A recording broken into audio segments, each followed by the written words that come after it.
I'm J. Jermaine Bay of Elodium Morris Pradium, Ante, Colorado. The acronym is AMPAC. I'm the Chief Judge of Consular Court. Today is Class 181. Class 181. What do we learn in Class 180? Well, we're still learning about the legal personalities of states, right? So I know the Moors are thinking to themselves, well, man, this is a lot of content about states. Well, that's true. And the reason why is because the world is ran through an abstract called the state. And what the Moors have to understand is that we as Moors must emerge as a sovereign and independent state. Now, through the state, as we, the people, we reestablish the state through a constitution. But the reality is, how does the world's powers sit down at a round table? When they sit down at a round table, they sit down as states. They don't sit down as groups. They don't sit down to talk as tribes. They sit down to talk as state representatives. Therefore, we as Moors have to start understanding statehood and the legal personalities of states, because all states have different type of definitions, right? So in Class 180, we started, digging a little bit deeper to find out, okay, what is the legal personality of the King of Morocco versus the legal personality of the Empire of Morocco? These are two different legal personalities, right? But in today's class, what I'd like to do is let the Moors know we're going to take a little bit different direction only in today's class, all right? So even though in my introduction, I'm trying to recap from the last class, but I want to let the Moors know today is a different type of class. We want to take the time to show honors to good brother Noah Ali, because in January is his birthday, January 8th, right, of 2029, January 8th of 1886, right? He unfortunately transitioned in 1929, right? So we want to take the time to talk about good brother Noah Ali and his birthday of January 8th. We also want to talk about good brother Martin Luther King, right? Because his birthday is January 15th, right? So let's talk about them, because we can always in the next class continue to talk about statehood, but we want to take the time to give honors to our fallen brothers who put in a lot of hard work for we the people, okay? So with that being said, as usual, I open up with the Constitution, right? So let's get through the Constitution and get right into talking about our good brothers, all right? So let's get into the Constitution. The Moors know I always open up the Constitution, right? So today, as you notice, we're in a much smaller space. My other conference room is being used right now, so we're a little compartmentalized in here, a little bit smaller screen, so just be patient with us today. But we're going to get through and we're going to celebrate no matter what, right?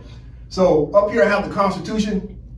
The Constitution is paramount. Here's the Constitution for the Empire of Morocco. This is our mother, right? The mother constitution for all the Moors. All the Moors have to pledge their allegiance to the Empire of Morocco, right? This is based upon what? Well, when you're decolonizing, how do you decolonize? You decolonize through the state, but the state should have a constitution, because the Constitution sets forth the three branches of government, that we can have a government, that we understand the term limits of the officials who sit in certain seats, right? And you need to reinstate the head of state, which is the Sultan of the Empire of Morocco, right? In addition to that, our treaty said that the Moors had to come back and do what? Choose between the entire submission to the laws of the empire. Well, what is the first law of the empire? Well, it is the Constitution. It's the fundamental law, right? So, as you can see up on the screen, we have the Constitution of the Empire of Morocco. Now, keep in mind this cover page. It has 106 articles to this Constitution. All right, let's move on. All right. So as the Moors know, this is the flag for our country, i.e. our state, right? It's a Circle 7 flag. Here's the seal for our government. And you can go to our website, the government website of eomgov.com, okay? All right. And as the Moors also know, every territory will need its own internal constitution that comes under the umbrella protections of the external sovereign independent constitution, was the Empire of Morocco. So the Empire of Morocco acts as what? The umbrella of protections to protect all other constitutions. All other constitutions come under the constitution of the Empire of Morocco, all right? So we need internal constitutions as well. All right, moving on. Now, as the Moors know, in the previous class, we started continuously understanding the definition of state continuity or continuity states, and as well as succession states. But like I said, we're going to get back to that in the next following class, because we're still trying to determine the distinction of legal personalities between the Empire of Morocco and the King of Morocco, right? We'll continue to study that in the next class. Obviously, we're getting a deeper dive into the Vienna Convention on Succession of States and Respective Treaties, done in Vienna on the 23rd of August, 1978. We had started getting to some of the definitions, right? As the Moors know, we went over these definitions of the terms. Remember in class 180, we started on Article 2, use of terms. We started reading and started understanding what is the distinction of these different types of legal personalities that come under the umbrella of treaty relations, right?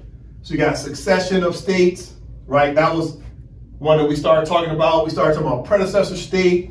We talked about successor state, right? We talked about newly independent states, etc. But like I said, we'll pick this back up in class 182. All right, so be patient with me, Moors. We'll get back to that because this is very important for the Moors to start understanding the legal personalities of states. Okay, very important. All right. So up here I have good brother Noble Ali, and I have Martin Luther King.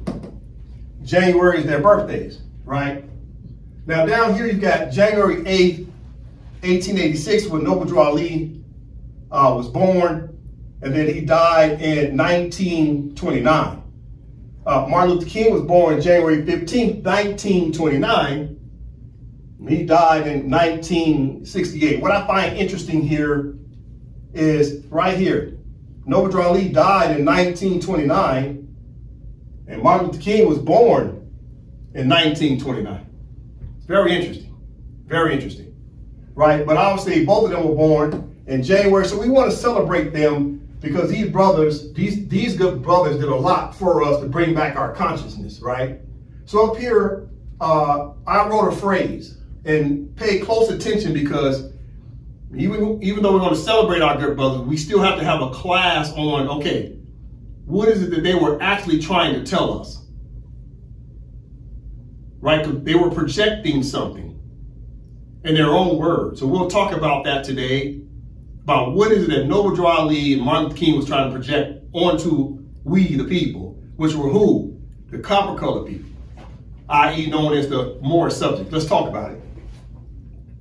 Up here it says, happy birthday to our freedom fighters who were descendants of naturalized Moorish subjects of the Empire of Morocco in accordance with Article 15, paragraphs 1 and 2 of the Madrid Convention of July 3rd, 1880. So first of all, we're saying happy birthday, right? Because we need to celebrate them and remember them for the rest of our lives and then teach our children about Noble Ali and Martin Luther King. Right, because they were freedom fighters, okay? But we must also add what's commonly known as a legal context to what they were saying. Because if you're talking about rights, then the next question, okay, rights based in what? It must be a legal context. That way you're having a legal argument in order to enforce rights. Rights is what you call law. It's the right of law, right?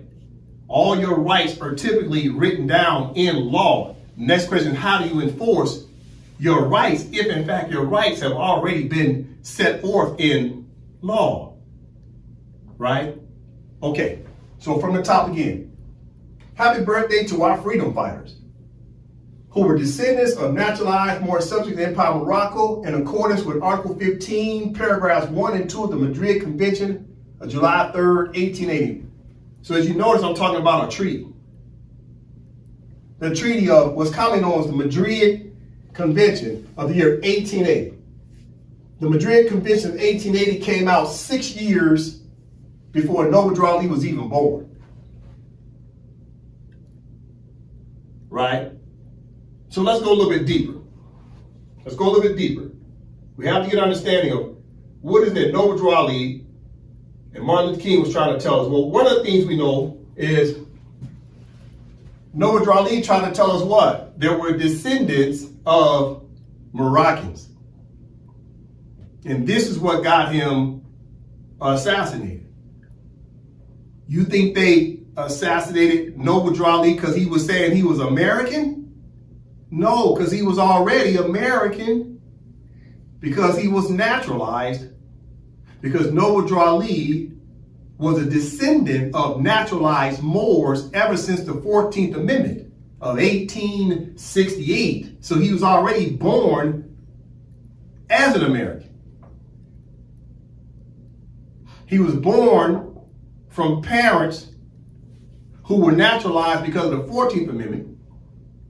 Then on top of that, the Sultan of Morocco, of the Empire of Morocco, signed a treaty commonly known as the Madrid Convention of 1880, a multilateral treaty that allowed the Europeans to sign one contract that gave the Europeans permission and made it permissible, according to treaty law, to naturalize the Moors. So Noble Drew Ali was not only naturalized because of the 14th Amendment of 1868 of the United States of America, but a treaty was also signed to confirm and validate the 14th Amendment of the United States of America, called the Treaty of Madrid, which when Timothy Drew was born, he was born right into being naturalized. Therefore, he was a descendant of naturalized Moors. And those Moors were now referred to as what nationality? American. So in 1929, when Noble Drew Ali was assassinated, you think they assassinated him because he said Moors were Moorish Americans?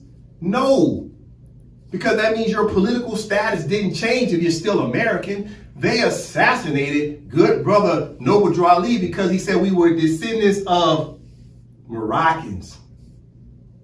You see? Therefore, what was he saying? He was talking expatriation. Expatriation from what? The United States of America being American and now becoming what? A patriot. He was repatriating back to claiming his Moroccan descendancy.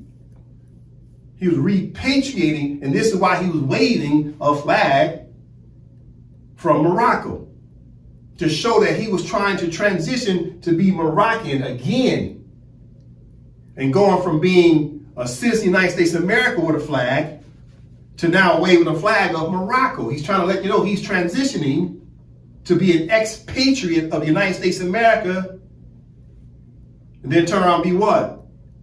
A patriot of the Empire of Morocco, to repatriate, okay? This is important to understand. So Noble was trying to tell us, he was trying to project, right? So when they say Noble Drew Ali was a prophet, he was trying to prophesize the fact that the Moors were Moroccans, that we all needed eventually to come back and pledge our allegiance to the Empire of Morocco, to be what nationality? Moroccan. Okay, now let's talk Martin Luther King. He was also prophesizing, right?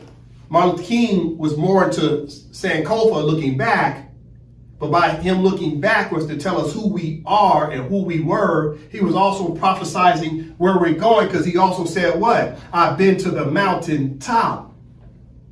He said, I've seen the coming, which means he's projecting, right? He saw something coming. He let everybody know something's coming. So he's projecting. He's prophesizing, you see? So these two prophets were trying to get the people to look further out past their current condition, to look past today, to look into the future, to understand where we need to be. So in other words, they had what? A plan that they were trying to execute. They had a plan they were trying to execute, right?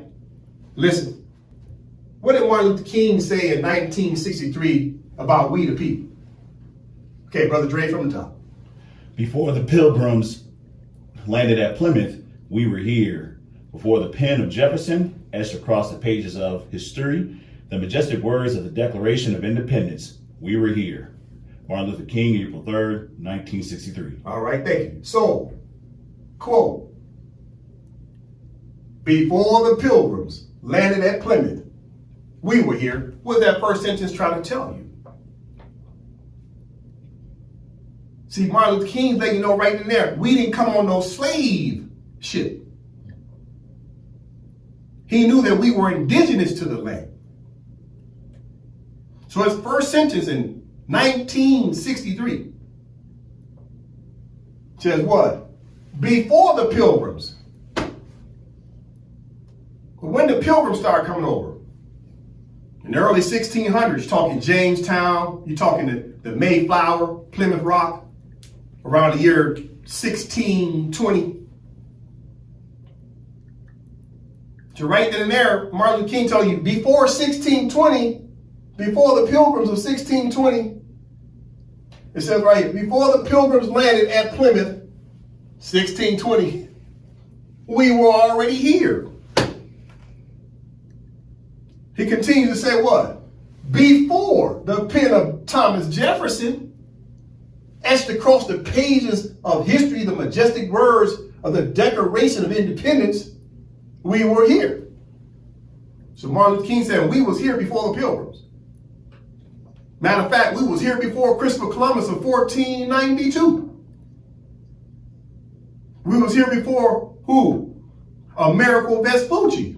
Before he named the continent in 1507, before he named it America. Along with who? The map maker. What was the German map maker's name? Wiesenmuller, right? So Wiesenmuller turned around and started studying the maps of Amerigo Vespucci. And Amerigo Vespucci did such a good job of drawing the maps and writing stories about his travels that the German map maker turned around and named the continent America in 1507. So before the Europeans got here after 1492, the Moors already here prior to 1492. So this is what Martin Luther King is trying to tell you. He said before the Pilgrims landed at Plymouth, we were already here. We did not come on a slave ship. That's not to say some of our people, yes, came on a slave ship, but the vast majority of us was already here. Listen, what else did Martin Luther King try to tell us? Okay, Brother Dre. After the Emancipation Proclamation, 100 years later, the Negro is still languished in the corners of American society and finds himself in exile in his own land. Martin Luther King, August 28, 1963. All right. So from the top it says, after the Emancipation Proclamation, which was what? Lincoln's Emancipation Proclamation of 1863.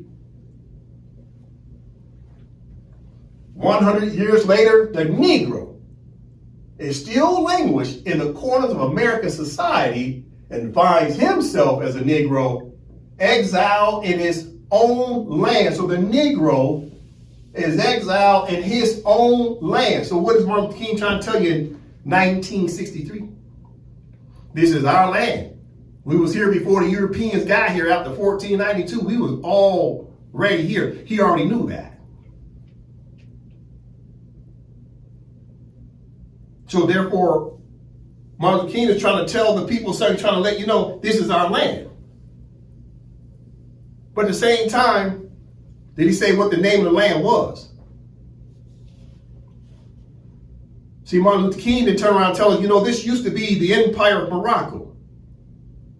But yet Noah Drawley said we're Moroccans and this is Morocco. So you think Martin Luther King didn't know about Noah Drawley? Of course he knew.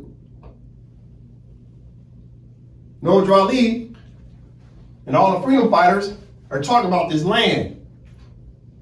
When you say this is our land, that means nothing in law. You must make a legal argument. Your legal argument, when you're claiming land, the only way to lay claim to land as a people as a whole is through what? Through what? The state. Only states can lay claim and possessions to land and territory. Only states. So you must have a legal argument. All right, listen. So since Martin Luther King said the Negro is languished and still exiled in his own land, so who are the Negroes he talking about? Okay, let's talk about it. We're celebrating good brother Noble Drew Ali and Martin Luther King. All right. So you go to etymology dictionary, you type in the word Negro, what do we find? All right. So who are Negroes? Negro is a noun, right? They've now converted into a noun. Negroes are who? Okay, let's come down here. Negroes are the blacks. Negroes are the blacks. So we've gone from being Negroes and colored to being black. Listen. And then we turn around and we're finding out now, the blacks, right? The black are Moors. So these blacks are actually the Moors. So the blacks are Moors. So now you got the standalone word Moor. But what about it? Negroes, blacks, and who? As we're celebrating Noble Drew Ali and Martin Luther King, what are they trying to tell us? They said the African Americans, right, are actually Moors. And these Negroes, look, these Negroes are Moors. And these blacks are who? Moors.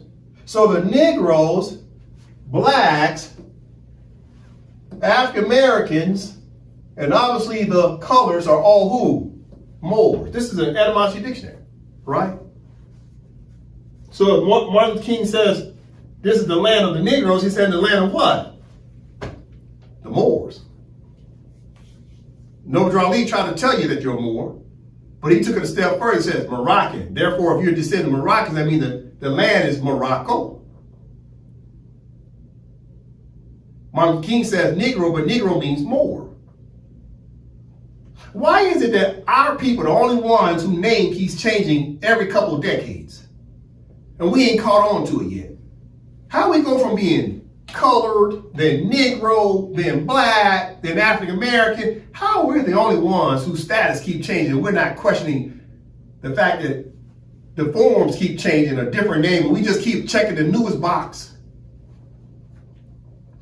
White people been white people since what year? 1790, through the Naturalization Act of 1790. They call themselves free white persons. They've been white ever since, based upon their statutes. They never changed their crayon color, right? So then they turn around and call us black, but black, Negro, colored, African American. Ours keep changing, nobody else changes, and we ain't caught on yet. That's not our real name. What's our real name? What is our true status? We are Moors. And a white man wrote this dictionary. He's saying out loud that these Negroes, blacks, colors, African Americans are all Moors. Now it goes deeper. It goes deeper. All right, now we're going to look at the word Morocco because we're celebrating in January. Today's recording is January 29th. We're going to celebrate this month of January with our two good brothers, Noble Drew Ali and Martin Luther King. So now you go to Morocco. What does Morocco say when you start looking up the word Moor? Look at Moor. Etymology dictionary. The white man wrote the dictionary, and he's telling you the truth. The Moors are who? Moroccan. Didn't Noble Drew Ali say we're Moroccans? Didn't Noble Drew Ali say we're Moors? And wasn't Noble Drew Ali flying a Moroccan flag?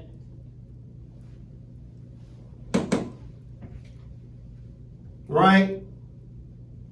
And we just learned that the Moors are these people falsely called the Negroes, black, coloreds, African Americans.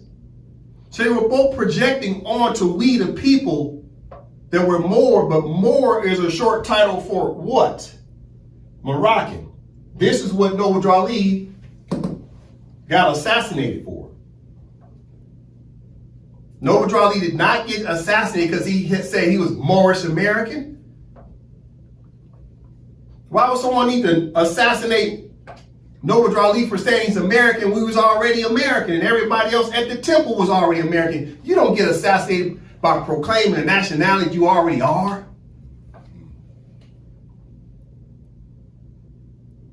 But let's keep it real. As soon as the Grand Sheiks assassinated Noble Ali, what did they do next in 1930? They came out and told everybody that we're descendants of who? Americans.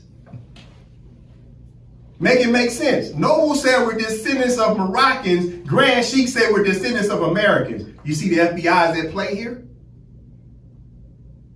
So I'm going to ask the question again. Who assassinated Noble Ali?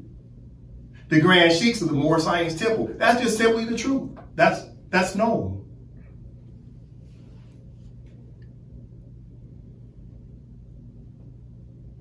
That's known. And to this very day, January 29, 2026, people still run around talking about they're the true Americans. And that's FBI talk. And Noble said we're Moroccans. There it is right there, Noble. Noble, you were right, good brother. Thank you for being the prophet to try to let us all know that we're Moroccans. And I want to say thank you to Martin Luther King as well. Because Martin Luther King tried to tell you about the Negroes. This is the Negroes' land. Therefore, this is the Moors' land. So I want to say thank you to that brother too. Let's take it to the board. Happy Born Day, Brother Noble Ali and Brother Martin Luther King Jr. The Empire of Morocco gives honors to you for seeing beyond the choices that our people have learned to accept as a poor substitute for decolonization reforms. I'll read it again. Happy Born Day, Brother Noble Ali and Brother Martin Luther King Jr. The Empire of Morocco gives honors to you for seeing beyond the choices that our people have learned to accept as a poor substitute for decolonization reforms. What does that mean? We as a people did not listen to Noble Ali, who said we were Moroccans. We didn't listen to Martin Luther King. He said that we're Negroes and that this is our land. And what did we do? Did we start the due process of decolonization? After Martin Luther King said this is our land, keep in mind he's saying this in the 1960s. Guess what was happening in the 1960s? All the Africans were decolonizing. All the islanders were also decolonizing. And here comes Martin Luther King talking about, yeah, this is our land. Guess what we're supposed to do next? Decolonize.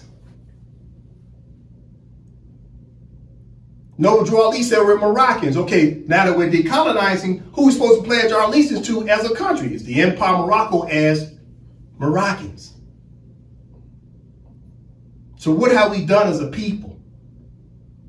We've gotten comfortable with being uncomfortable under a foreigner's civil and criminal jurisdiction as minors.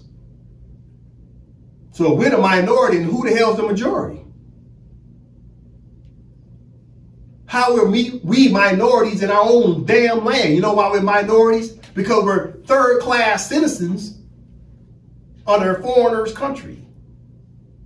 Therefore, we had to do what? Decolonize like the Africans did and the islanders did. That was the answer to the test, but instead, our people just accepted a poor substitute for decolonization. And what did they accept? Civil rights. To continue to be Negroes, blacks, coloreds, African Americans, and every other name that we are not. So we're going to call Noble Ali a prophet, then what did he prophesize? What did he try to manifest? He wanted you to be Moroccans again. Well, guess what? The Empire of Morocco's doors are open for all the Moors to come home and pledge their allegiance to the Empire of Morocco. Since you say Noble prophesied for us to be Moroccans, descendants of Moroccans, or did Noble say we're Americans?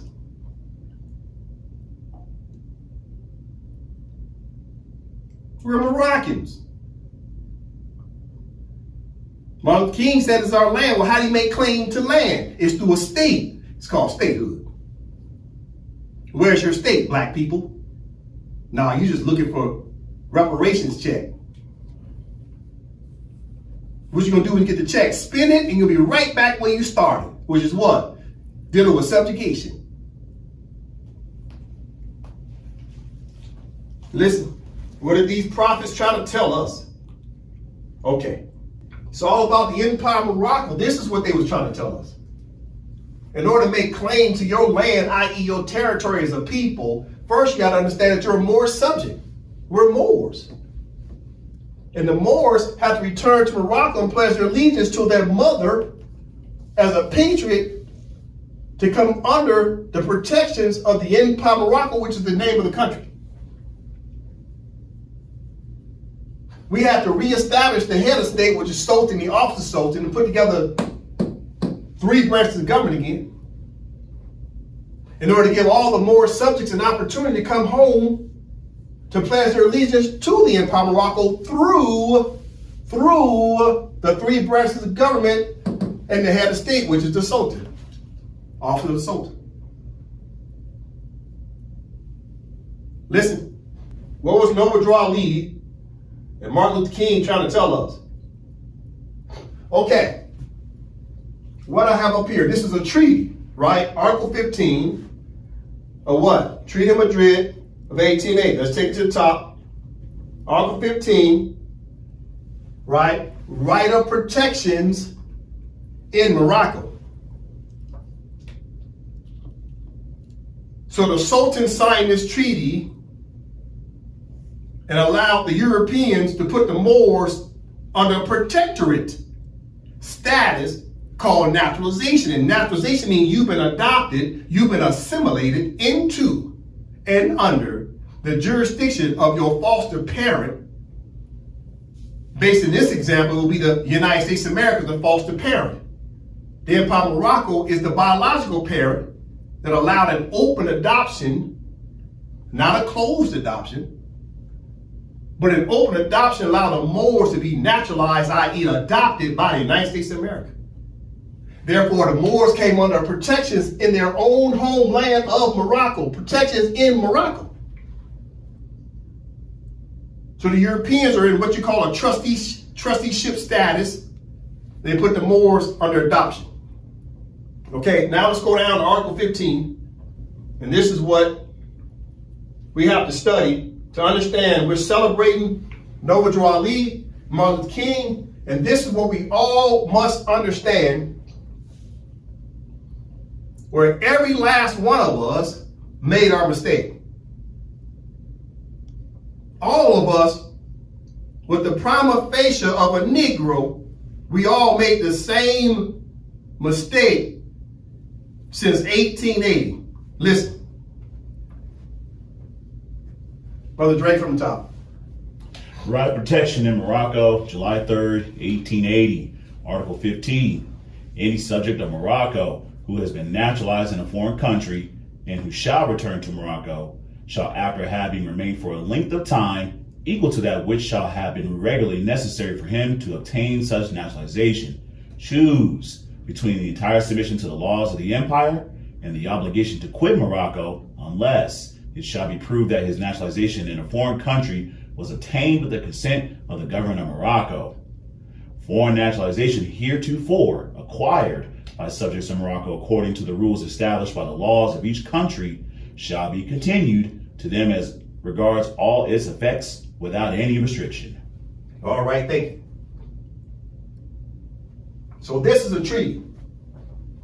Treaty is supreme law of the land, which means you have to adhere to the language of the treaty. The Moors keep saying the treaty is supreme law of the land. The Moors have been trying to enforce treaties. But guess what the Europeans know? That the Moors are in violation of their own Moorish treaties. Since what year? 1880. We've been in violation of our own treaty that we didn't follow the instructions. Listen to this very closely of how I read this.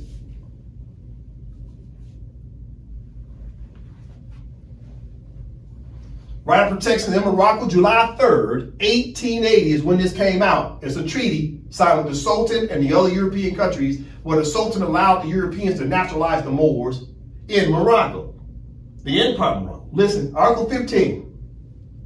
Any subject of Morocco who has been naturalized in a foreign country's jurisdiction and who shall return to Morocco, so you see this word shall?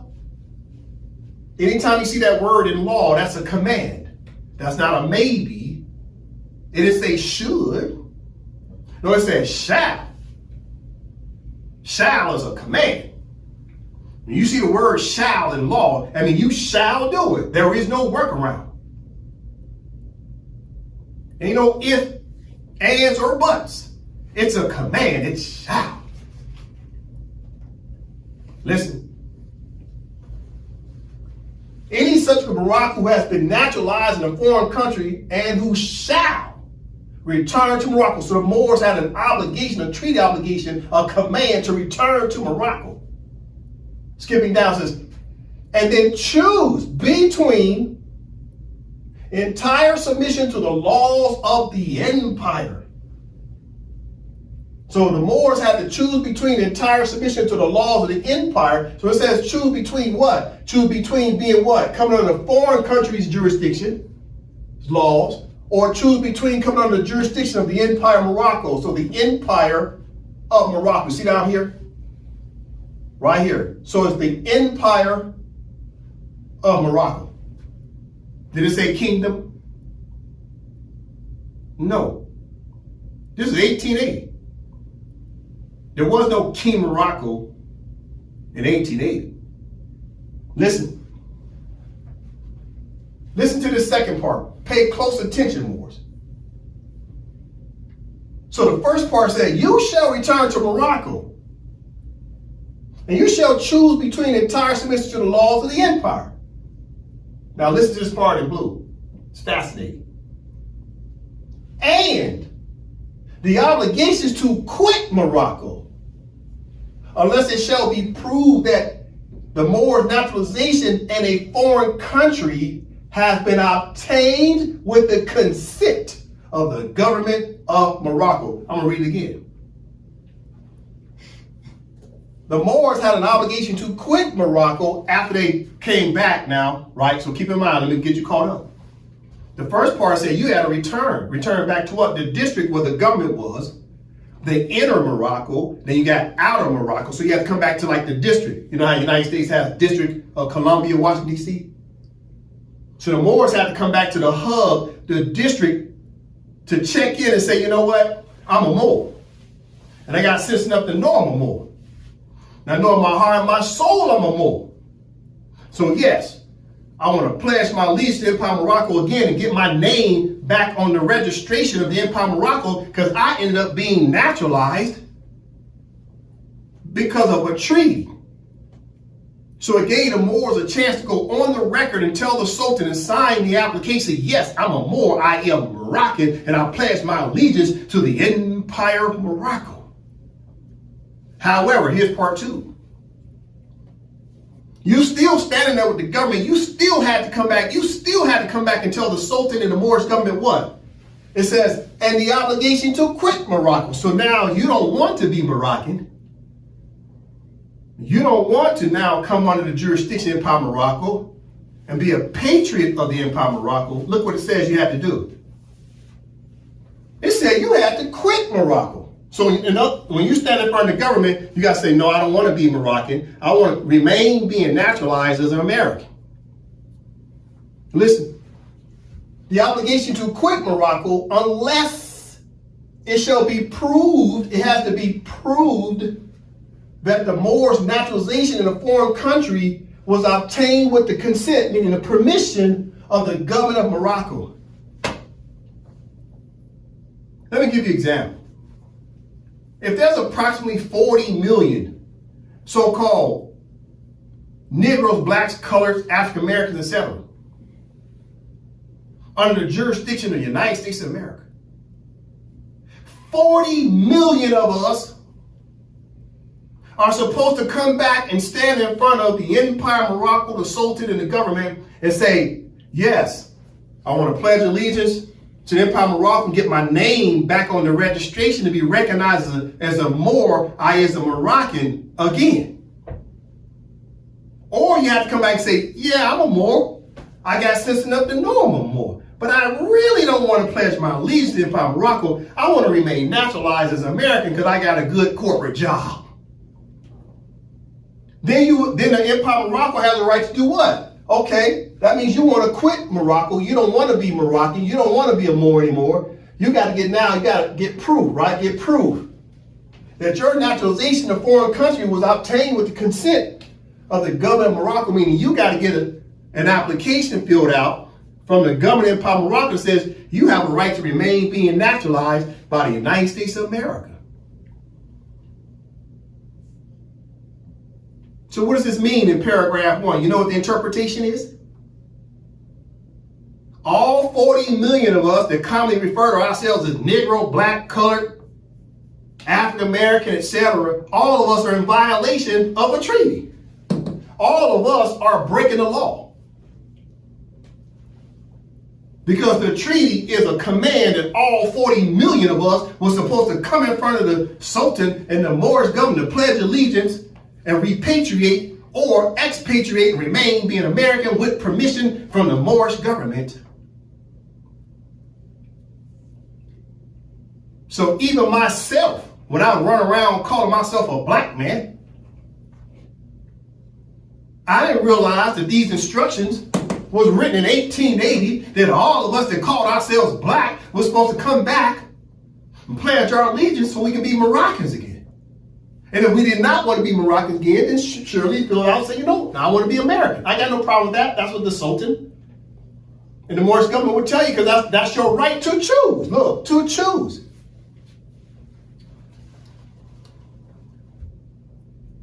Listen, what I have up here, a timeline. These are 10 years that you see in yellow, 10 years, rows of 10, from 1880 all the way around to 2026, was a total of 147 years. Everything in yellow is our procrastination as a people, or our miseducation that we didn't understand the instructions of what we were supposed to do. You ever heard the terminology, ignorance of the law is no excuse? We've been ignorant of the fact of the law that we're supposed to come back and pledge our allegiance or quit Morocco and say, I want to remain being naturalized. From the top, Brother Dre. The Negroes, blacks, coloreds, African Americans, Moorish Americans, black Indians, Moorish subjects, Hebrew Israelites, and Puerto Ricans, etc., are in violation of the treaty obligations of Article 15, Paragraph 1 of the Madrid Convention of 1880. The Moroccans, commonly known as the Moors, have delayed their own justice by remaining naturalized due to procrastination, miseducation, consent, or acquiescence. Again, from the top. The Negroes, blacks, coloreds, African Americans, Moorish Americans, black Indians, Moorish subjects, Hebrew Israelites, and Puerto Ricans, etc., are in violation of the treaty obligations of Article 15, Paragraph 1 of the Madrid Convention of 1880. The Moroccans, commonly known as the Moors, have delayed their own justice by remaining naturalized due to procrastination, miseducation, consent, or acquiescence. So up here in yellow since 1880, this is 10, 20, 30, 40, 50, 60, 70, 80, 90, 110, 20, 30, 40, 747 years we've been in breach of contract. What contract? Oh, let's go back to it. Let's go back to the treaty. Treaty supreme of all the land, which means it's a command, it's an obligation of the Moors. And this is what it says. Brother Dre from the top. Any subject of Morocco who has been naturalized in a foreign country and who shall return to Morocco shall, after having remained for a length of time equal to that which shall have been regularly necessary for him to obtain such naturalization, choose between the entire submission to the laws of the empire and the obligation to quit Morocco, unless it shall be proved that his naturalization in a foreign country was obtained with the consent of the government of Morocco. Thank you. That's the treaty language. We have to return and pledge allegiance, or at least quit, and give up our Moroccan nationality, remain naturalized under our foster mother and father. And that's the question. Do you want to come back under your Aboriginal original political mother, which is the Empire of Morocco, or do you want to remain naturalized under your foster mother, which is the United States of America, as an example? Either way, the treaty said you had to do what? Choose. And it was a treaty obligation. Therefore, all of us that call ourselves Negroes, Black, Colored, Moorish American, African Americans, Black Indians, Hebrew Israelites, you name it, all of us have been in violation of the law. We're all outlaws because we're in violation of the treaty. Until you do what? Choose. And it must be proven that you did choose on the record with which government? Which government has to prove that you made a choice? It says it right here. It says the government of the Empire of Morocco had to do that. So what was good brother Noble Drew Ali and Martin Luther King trying to tell us? From the top, Brother Dre. Happy birthday to our freedom fighters who were descendants of naturalized Moorish subjects of the Empire of Morocco, in accordance with Article 15, paragraphs 1 and 2 of the Madrid Convention of July 3rd, 1880. So Noble Drew Ali said we're descendants of Moroccans. Martin Luther King said this is our homeland. We was here before the Europeans. So what did we do to decolonize? We didn't do a damn thing. What's a form of decolonization?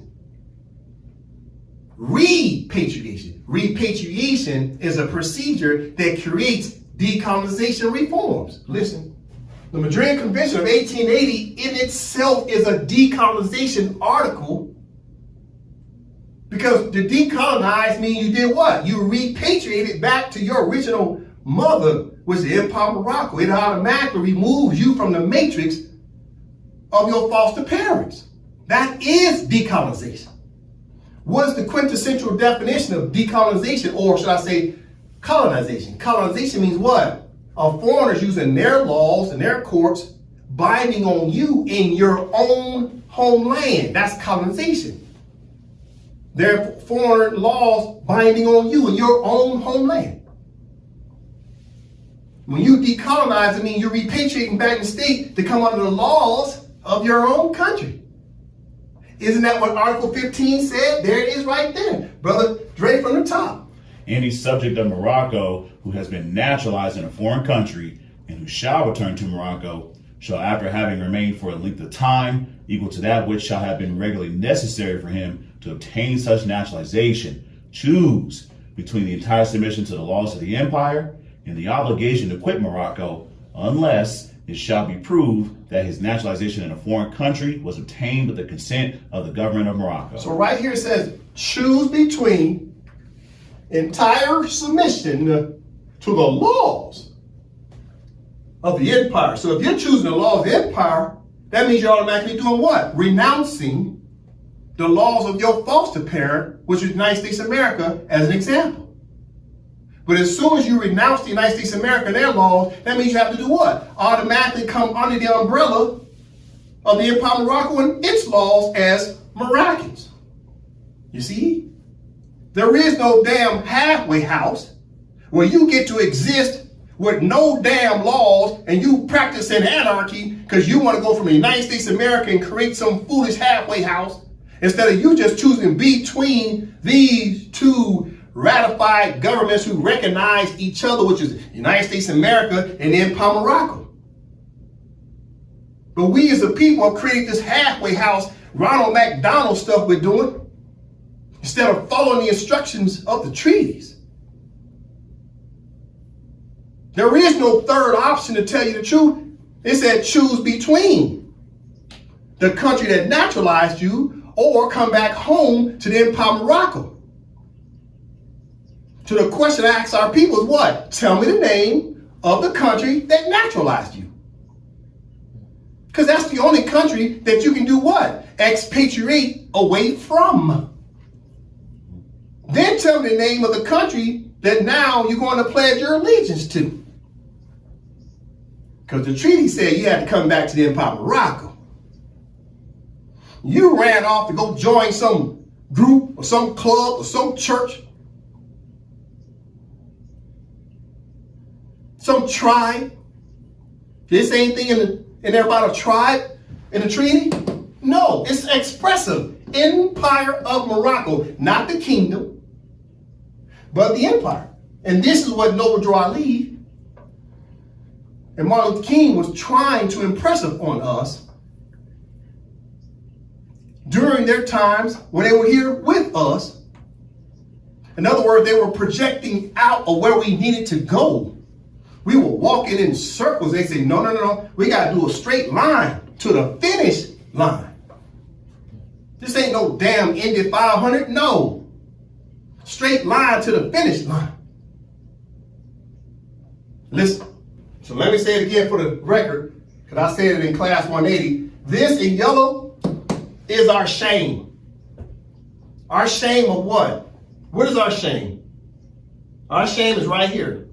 It's our procrastination, our miseducation. It's our consent or acquiescence to remain under colonist laws. We're just simply miseducated. 80% of us are just simply miseducated, and 20% of us knew the truth and didn't share it with our people. Too busy taking the payoff. Too busy worried about your 501c3 nonprofit organizations so you can have your own occupation tax-free. We've been hoodwinked, bamboozled, and led astray by our own people. The Europeans are half the problem. The other half is us as a people. We've been selling ourselves out. Listen, let me now go a little deeper, because we're talking about Noble Drew Ali, Martin Luther King. We're celebrating them in this month of January. Their birthday, right? Or born day, however you want to say it. Doesn't born mean born like birth of a nation or born of a nation? A nation continues to produce every generation. A new wave of children come in and they start to take the same oath of patriotism to the nation. In order to keep that country alive, you have to continue to reproduce to keep the state status alive. Listen, let me show you further proof that the Europeans know what the Moors were supposed to be doing. The Moors have been in breach of contract. And the Europeans know it. The Europeans have been taking advantage of our ignorance. The Europeans have been taking advantage of our miseducation and our procrastination and our acquiescence. They've been taking advantage of it. Let me prove it to you. Brother Dre from the top. 59th Congress, second session, House of Representatives, citizenship of the United States, expatriation and protection abroad. Pause, read this part again. Citizenship of the United States, expatriation and protection abroad. Pause. So right there, we're already going to learn about citizenship of the United States or expatriation. What are we learning already? This document is about whether people are citizens of the United States or people leaving to expatriate, to go back to pledge allegiance to their original country. So it's about citizenship of the United States or expatriation, to leave the United States, to go pledge allegiance back to your original country. This is what we're learning already in the title. All right, so it's a letter from the Secretary of State of the United States. Okay, now, we'll go down. All right, Moors are familiar with this document. Document of 1906, expatriation. It's about a page, so we're going to read this one page to get an understanding of what is the Europeans know that the Moors did wrong. What does the Europeans know that the Moors don't know about in terms of the fact the Moors have failed to follow their own treaty obligations. Europeans know that the Moors are in breach of contract. You're going to learn Europeans are going to use this against us as a people and say, well, these Moors had every right to go home and pledge allegiance and run their own government. The United States going to say, we signed the contract. We signed the contract in 1880. It's these Moors 147 years later haven't followed the contract. The Moors are in breach of contract. That's what the United States is going to say. Don't get me wrong, they're part of the problem because they hid this information. But we, as a people, didn't read the information. We didn't find it, we didn't read it. And then when we read it, we still ignored it because we're too busy making money off of somebody else's ignorance because we're selling them packages. Okay, Brother Dre, let's read about Morocco. What did the United States say about Morocco in the year 1906 from the top? Morocco, Mr. Philip charged the affairs to Mr. Roux, Secretary of State, August 3rd, 1906. American Legation, Tangier, August 3rd, 1906. Sir, there are strictly speaking no Moroccan laws relating to citizenship of Moor subjects in Morocco. The fundamental laws of this non-Christian country are based entirely upon the Islamic code, no part of which treats of the subject of citizenship. There are, however, numerous treaties and conventions between the various Christian countries in the Moorish Empire, by means of which citizenship in this country is defined. But as I understand from the above acknowledged instructions, that is not the desire of the department to call for a report upon such lines. I will, therefore, confine these remarks to general conditions existing, which may possibly be of some use in connection with the information desired. Paul, so what are we learning so far? The Secretary of State and the federal government did not really want to talk about this topic about the Moors regarding their citizenship. Because by now, in 1906, they're already naturalized Moors. So they really don't want to talk about how to wake the Moors up to give them a chance to do what? Repatriate back to their original country as Moroccans again. The United States really doesn't want to talk about it. But they're going to start breaking it down. Listen. 1. Citizenship in Morocco may be said to be governed by the laws pertaining to the same in other countries, with the exception that all persons residing in Morocco who cannot prove foreign citizenship or protection are considered ipso jure as Moor subjects. Paul, so let's take from the top again. 1. Citizenship in Morocco may be said to be governed by the laws pertaining to the same in other countries, with the exception that all persons residing in Morocco who cannot prove foreign citizenship or protection are considered ipso jure as Moor subjects. So all the Moors who didn't have some type of credentials to prove that they had pledged their allegiance to the Empire of Morocco and the Sultan, automatically the Europeans said what? They said anybody copper colored is ipso jure as Moorish subject. What does ipso jure mean? Ipso jure means of truth. It didn't say ipso facto. It said ipso jure. Ipso jure means of truth. Well, what's the truth? They know they can read the treaties and they know who the Moors are. So anybody with a Negro face such as Dred Scott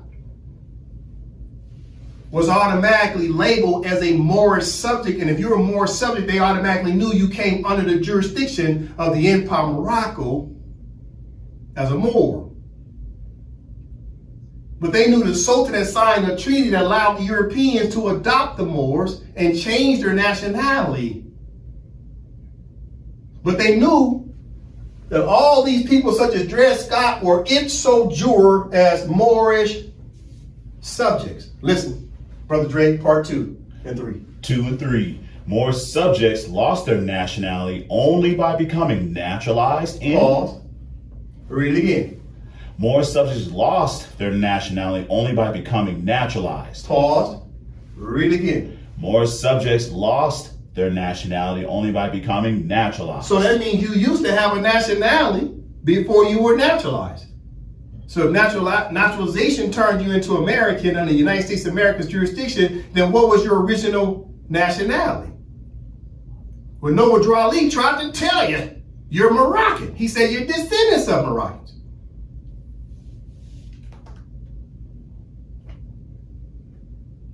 I showed you the definition in the etymology dictionary. Who they say the Moors are? Moroccans. Moors are short title for Moroccan.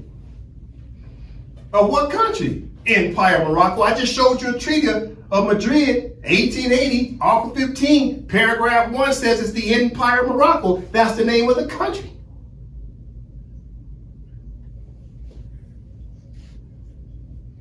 Brother Dre, from the top again. Moor subjects lost their nationality only by becoming naturalized in or protected by another country having treaty relations with the Moorish Empire. Read again from the top.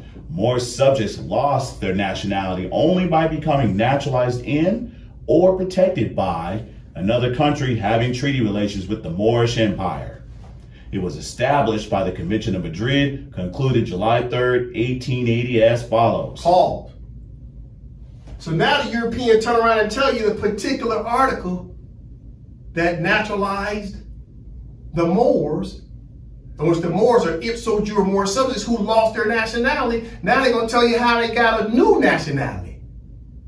And guess what article they're going to read? Treaty of Madrid, Article 15.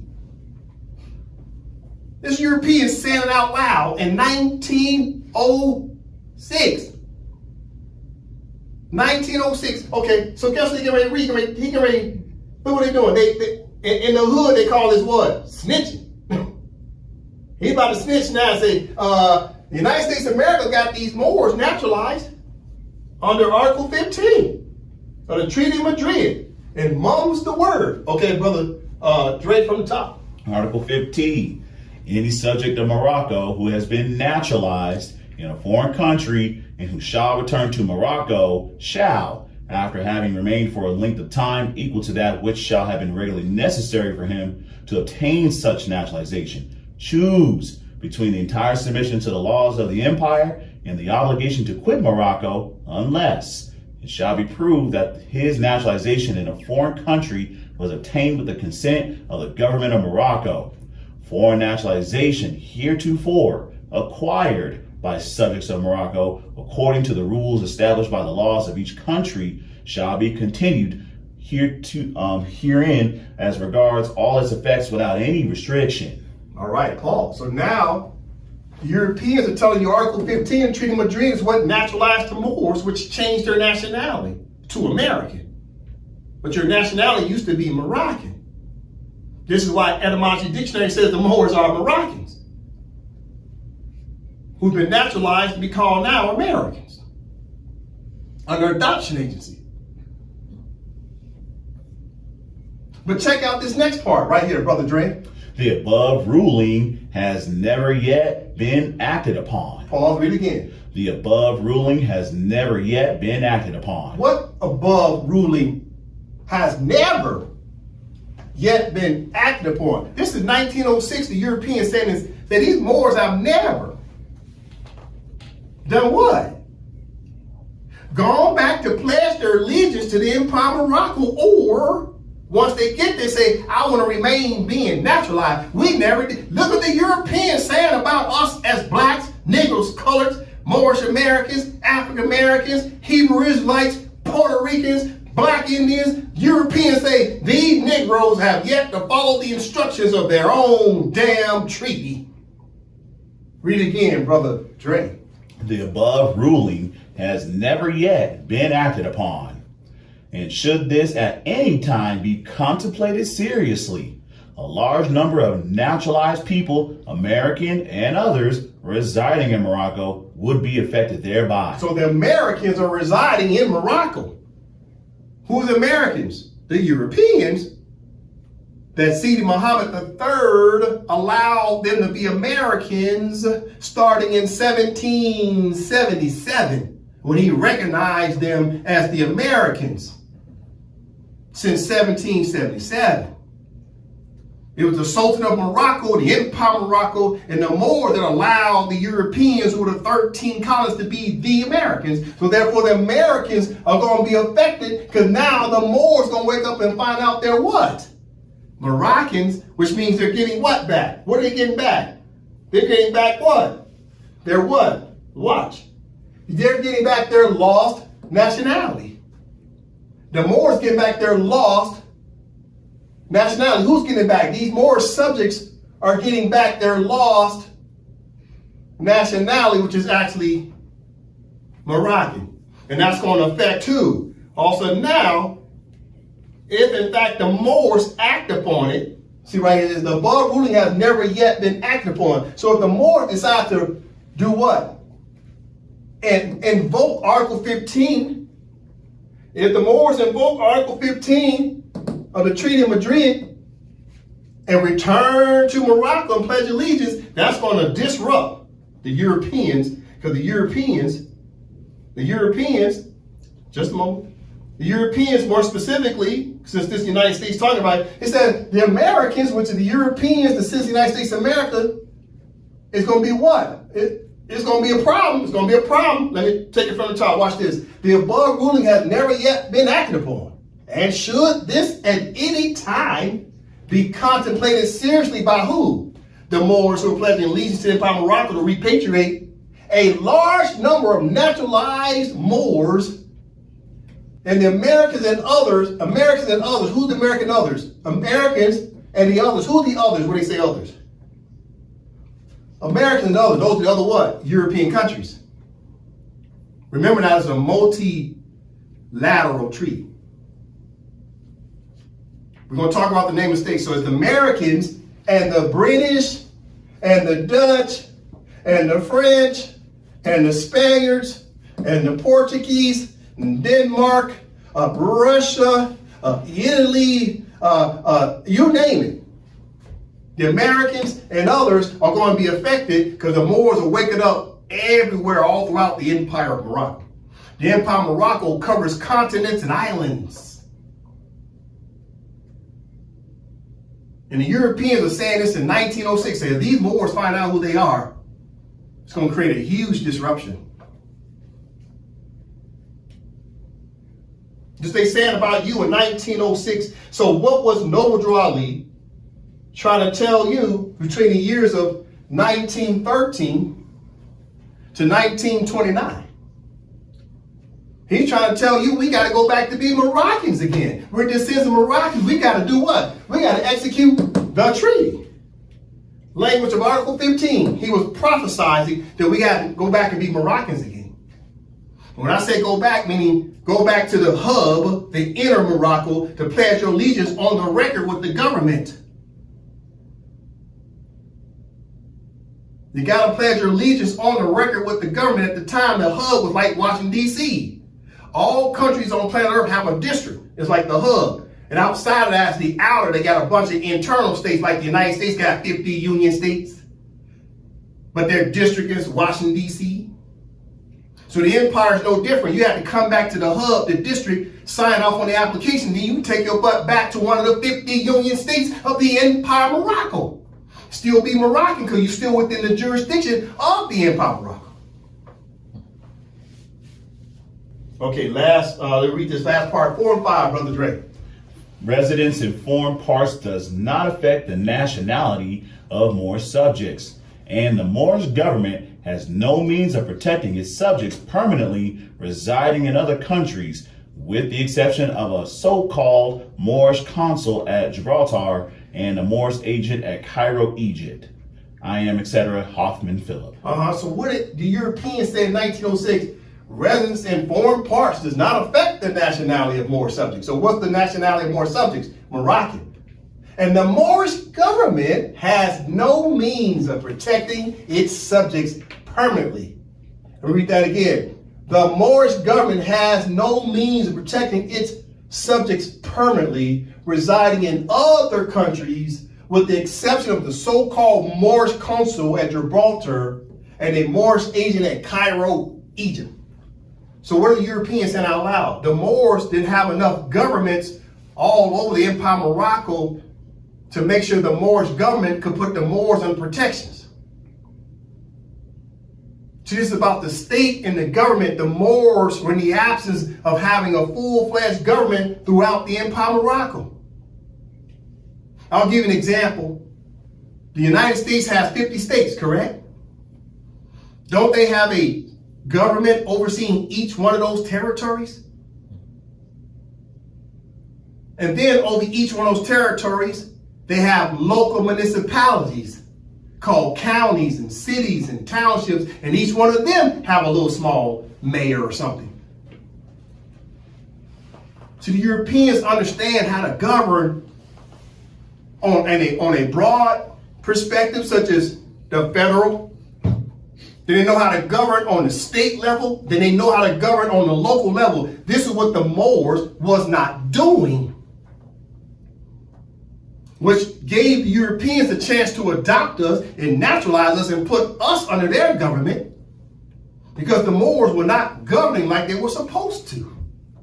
And you know why the Moors were not governing like they were supposed to? What did I tell you in class 180? Because we're too busy playing what? Church games, tribal games, and crayon games. All these three subsections, all these three classifications don't have any legal standing in law. It's not supreme law. It's a separation of what?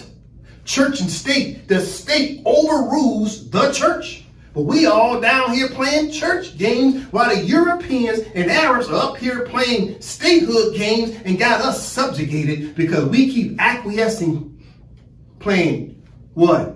Church games, acquiescing to the Europeans and the Arabs because they running the state. They're running three branches of government. We run around here talking about our church.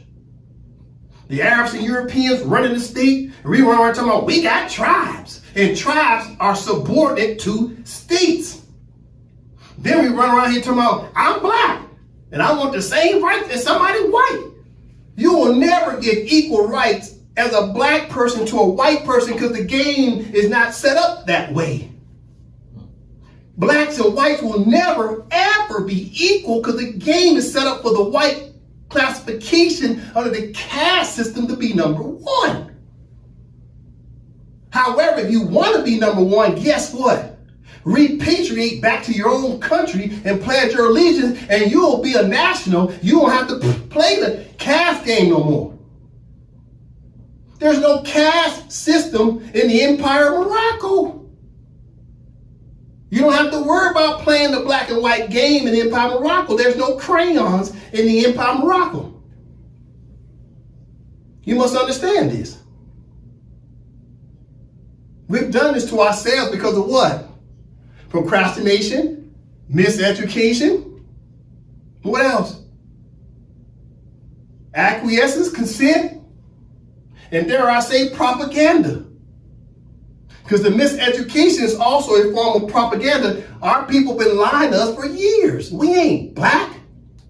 Then why do we keep selling books talking about we're black? People make money off the word black. See, the word black has a value proposition tied to it.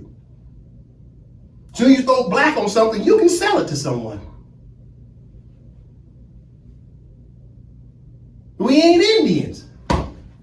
Why do we keep using the word Indian? Because it has a value proposition. You throw the word Indian on a book, you can sell it to someone. We ain't Moorish American, but they throw Moorish American on a book and sell your pamphlet and they make money off of it. These are value propositions of why we don't want to let go of these words, because people make money off these nom de guerres. People make money off these misnomers. We're getting played by our own people. And Noble Drew Ali tried to tell you we're Moroccans. But people make money off the word black, people make money off the word Indian, and people make money off the word Moorish American, and this is why they won't let it go. Listen, so what did we learn so far? That the Europeans have known since 1906. They've been talking about us since 1906, technically since 1880, but 1906, the Secretary of State, Hoffman Phillip, is saying, yeah, these Moors have yet to invoke their own treaty rights, therefore the Moors are in breach of contract. What else happened in 1906? talking about who? Noble Ali, Martin Luther King.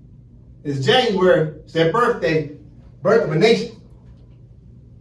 Up here after 1906, Act Algeciras, right? It's the International Conference in Algeciras. Signed in Algeciras, April 7, 1906. All the Europeans signed this treaty in 1906. The same year, Hoffman Phillip was saying the Moors hadn't exercised their right to repatriate. So in 1906, the United States of America signs a treaty. They signed a treaty, and within the treaty, what does it say in 1906? Why was the Secretary of State talking about, we're not going to talk about these Moors out loud in 1906? Well, let's look at Article 1. Brother Drake. Article 1, the conference summoned by His Majesty the Sultan to pronounce on the measures necessary to organize the police declares that the following provisions should be made. Article 2, the police shall be under the sovereign authority of His Majesty the Sultan. It shall be recruited by the Moghzin from Moorish Mohammedans, commanded by Moorish Cades, and distributed in the 8 ports open to commerce. So in other words, the Moors, according to the title of this chapter, Chapter 1, Declaration relative to the organization of the police, the Moors supposed to be the police, to reign in the order of the Empire of Morocco. Europeans signed this contract. It's a multilateral contract between the Sultan and 12 European countries, including the United States of America.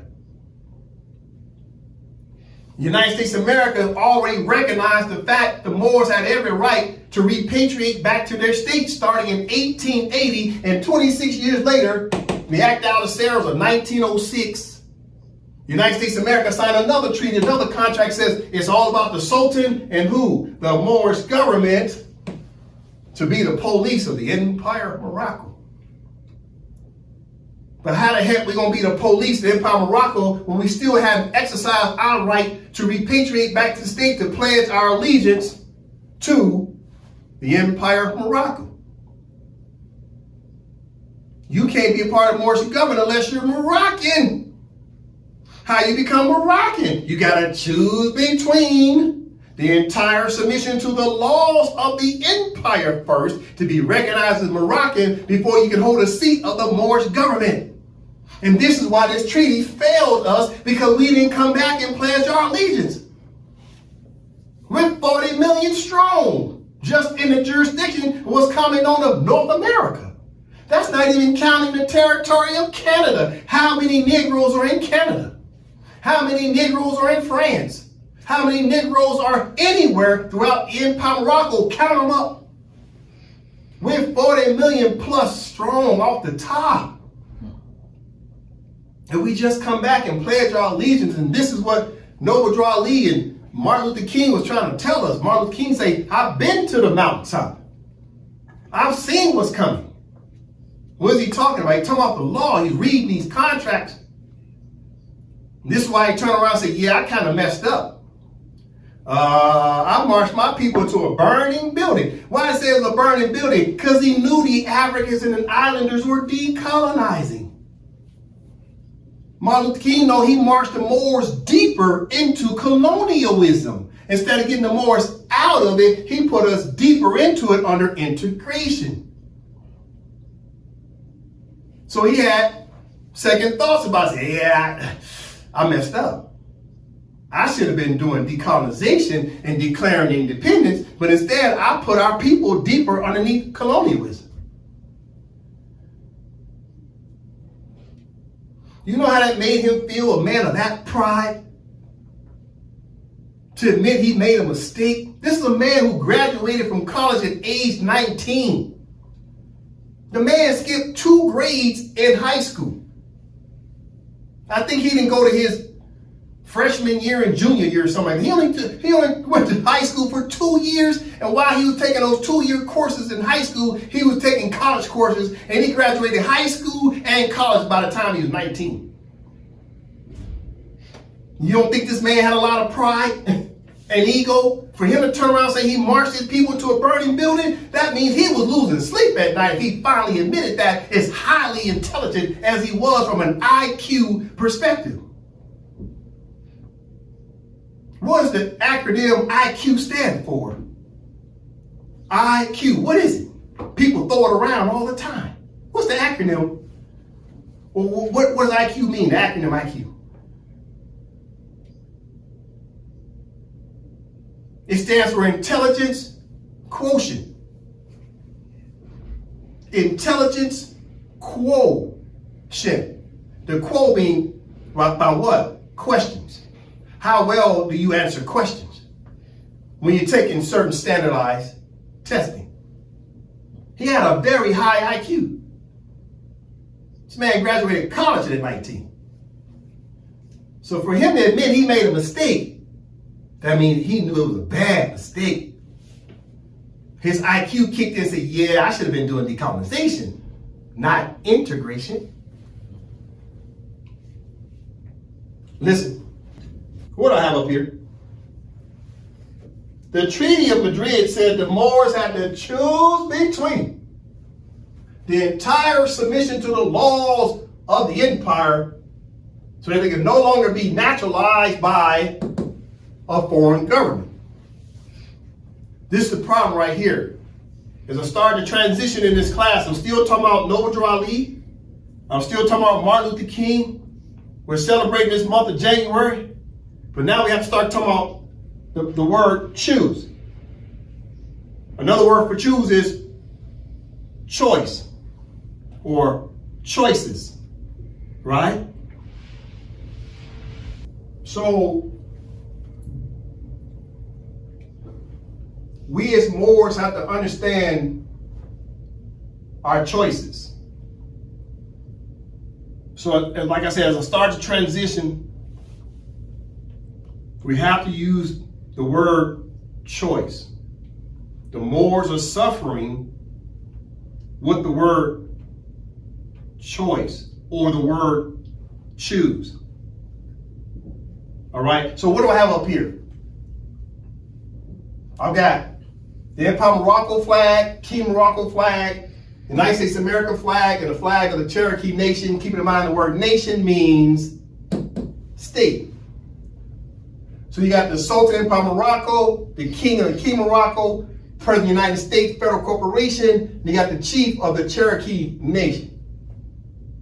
These are the choices of the Moors right here that we're aware of. The Moors know about the Cherokees.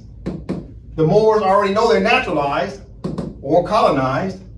We know about the King of Morocco because Moors have been running around waving a flag, King of Morocco. But this choice right here, commonly known as the Empire of Morocco, we haven't studied that enough to understand what's that choice all about.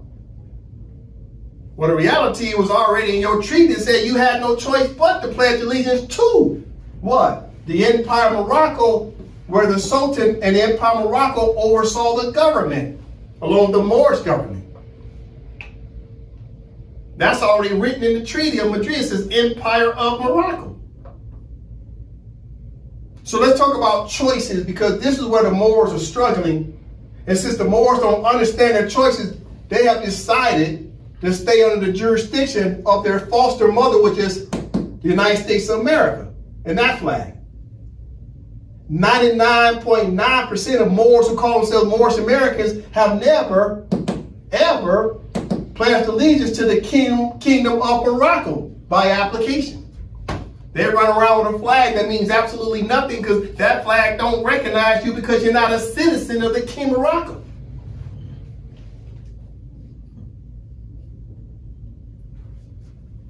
Okay, let's talk choices. We got to go a little deeper, all right? A little deeper. What do I have up here? This is a quote from the Matrix, the Oracle. Okay, Sister Nova, from the top. No one can see beyond a choice they don't understand, the Oracle Matrix. One more time. No one can see beyond a choice they don't understand, the Oracle Matrix. All right, so people that they call prophets, etc., they can see past, they can see beyond the choices. And they start to make predictions based upon the choices and looking at today and tomorrow. They're looking at a plan and they're trying to execute it. They're trying to have foresight. Right. But the average person gets what's commonly known as paralysis of analysis. It's called paralysis of analysis. So the oracle said, no one can see beyond a choice they don't understand. So if you don't understand it, you become a procrastinator. You're paralyzed because you're sitting there scratching your head talking about, I don't know what to do. And if you don't have someone teaching you and coaching you and mentoring you through the due process of something before you do it or while you do it, then chances are you won't do it.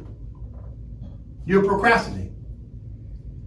So the Europeans have done an excellent job of miseducating us, which kept us in a procrastination status because we thought we was honestly colored for a long time. Then we thought we upgraded to Negro. Then in the 60s said, nah, man, we don't call ourselves Negroes no more. We the proud black man. And then the African Americans say, I ain't black. Blacks are ignorant. I'm African American. So we've been choosing nom-de-guerres and nicknames and AKAs. It's okay to go with a false name to apply to yourself, but when it comes to now, you find out your true nationality, also now you want to ponder. Because now you got to pledge allegiance. Now you got to get a pen and sign some document to say who you are and who you are not. Oh, that requires commitment. That requires to be responsible. Now all of a sudden you got to grow the hell up and study and figure out what is your next move and why you're doing it. And this is where the Europeans came in and made sure no one was teaching that course. So the Moors did what? No one can see beyond a choice they don't understand. We couldn't see beyond what we were supposed to do because we didn't have access to the treaties. We didn't study international law and the Charter of the United Nations. We didn't even take the time to figure out how the Africans decolonized. What boxes did they check? Is it 20 boxes? Is it 100 boxes? What did the Africans do? Oh, the islanders decolonized. What did they do? How did Cuba become an independent state and they're as small as a postage stamp and the big giant United States say, okay, yeah, y'all can be independent. What did Cuba do to decolonize? What did they do to have their independence? How many boxes they checked? Was it 20? Was it 100? Was it 200 boxes? Nobody's asking questions.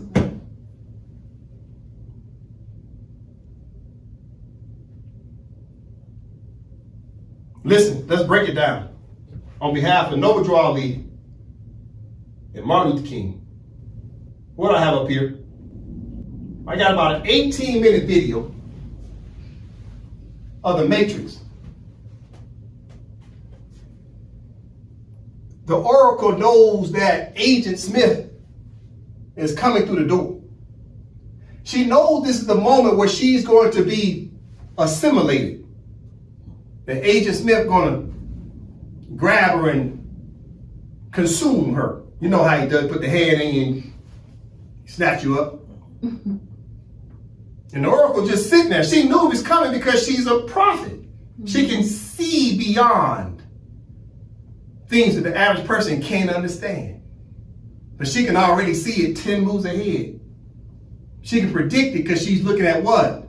Patterns of behavior of human beings, and she's looking at patterns of behavior of machines. She was studying humans and the machines. So she could predict what they're going to do. So she decided to stay here, knowing Agent Smith, who's walking the door, is coming to basically assassinate her. So we're going to listen to 18 minutes, but at a certain point, I'm going to pause it. Because she's going to say something very important. And what is she going to say? Listen, what is she going to say? She's going to say, no one can see beyond a choice they don't understand. This is why the Moors have not decolonized, because they don't understand how to decolonize, because they ain't asking no questions. Therefore, No one can see beyond a choice they don't understand. First of all, the Moors didn't know all their choices. Black people like, I didn't even know I was a Moor. How can I make a choice to know I'm a Moor and no one tell me? Farrakhan told me I was black.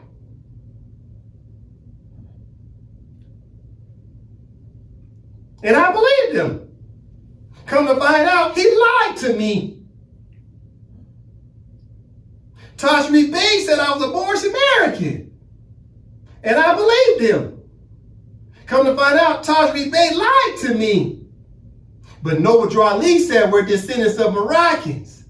Come to find out, Noble Drew Ali told the truth and then he lost his life.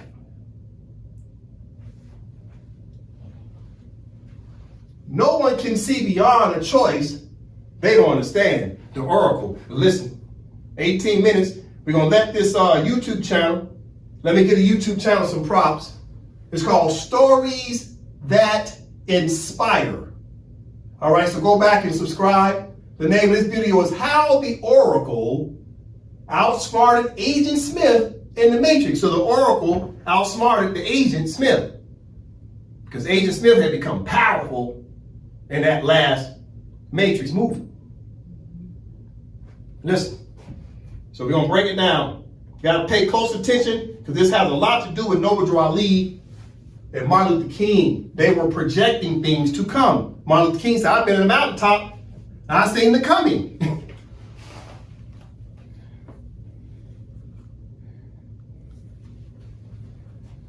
Listen.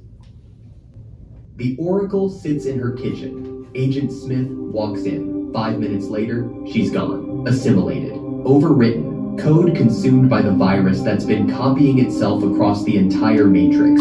Everyone watching that scene thought the same thing. Smith just won. But here's what actually happened. The Oracle, the program who sees every possible future, who predicted Neo's entire journey from the beginning, who manipulated the architect himself into accepting a new system, that Oracle didn't lose to Smith. She sacrificed herself to him on purpose because it was the only way to kill him. One line buried in their confrontation proves it. Smith says it himself without even understanding what he's admitting. If she knew I was coming, why wouldn't she leave? Good question. She baked cookies, set them on the table, sat down in her chair, and waited. The all-knowing Oracle, who spent 3 movies staying 10 steps ahead of everyone, including the machines themselves, suddenly forgot how to run away from danger. Smith keeps pushing. Maybe you knew I was going to do that. Maybe you didn't. It seems like Agent Smith was already suspicious about the Oracle's surrender. If you did, that means you baked those cookies and set that plate right there deliberately, purposefully. Agent Smith understood. Whatever the Oracle does, it's always calculated because the Oracle is a prediction machine. Which means that you're sitting there also deliberately, purposefully. He's circling the answer without seeing it. Yes. She sat there deliberately. She knew exactly what was coming, and she let it happen anyway, because losing was the plan. The Oracle doesn't operate on hope or luck. She operates on choice and prediction. She told Neo earlier exactly how her power works, and people glazed over it because it sounded like fortune cookie wisdom, but it's the key to understanding everything she does. No one can see beyond a choice they don't understand. Think about what that actually means. The Oracle can't see random chance. She can't predict chaos. What she sees are choices. Human choices, program choices, machine choices. She reads the variables, understands the motivations, and predicts what each entity will choose when faced with specific circumstances. She's not psychic. She's the most sophisticated behavioral prediction engine ever created. And she understood Smith's choice perfectly. Smith is a program designed to eliminate anomalies by assimilation. Copying over them, absorbing them, overwriting their code with his own. That's not just his function anymore. After Neo destroyed him in the first film and he came back as a virus, assimilation became compulsion. He can't stop. He doesn't choose to spread, he has to spread. It's hard-coded into his existence now. The Oracle knew he would come for her, knew he would try to overwrite her code, knew he couldn't resist the urge to consume the most powerful program in the Matrix. She positioned herself exactly where he could do it. And she waited. But here's the part most people miss about how assimilation actually works in the Matrix. Programs don't die the way humans do. Death for a program means complete deletion, total erasure from the system. Every line of code wiped clean. That's not what assimilation does. When Smith copies over another program, he doesn't delete them. He absorbs them, overwrites the surface-level personality and appearance, but the foundational code, the abilities, the permissions, the unique attributes, gets pulled into him, integrated into the Smith collective. Every program Smith assimilated gave him something. The agent he copied and reloaded gave him agent-level combat abilities. The humans he copied gave him access to their RSI patterns. Each assimilation added to what he was. When Smith assimilated the Oracle, he didn't destroy her abilities. He inherited them. Watch what happens after that kitchen scene. A new Smith appears in the final act, Smith/Oracle. He's not just another clone in the army. He's different from every other copy, more emotional, more expressive. He laughs with genuine feeling instead of the cold mockery the other Smiths use. His dialogue is philosophical instead of purely antagonistic. And at the end, during Neo's final battle, he's the one doing all the talking. Every other Smith clone stands back and watches. Smith/Oracle is the dominant personality now. More importantly, he's prophetic. During the crater fight, Smith/Oracle stands over Neo and freezes mid-sentence. I've seen this. This is the end. You were laying right there, just like that. I stand here, right here. He's having a vision, seeing the future play out beat by beat before it happens, predicting Neo's position, his own position, even the words he's about to say.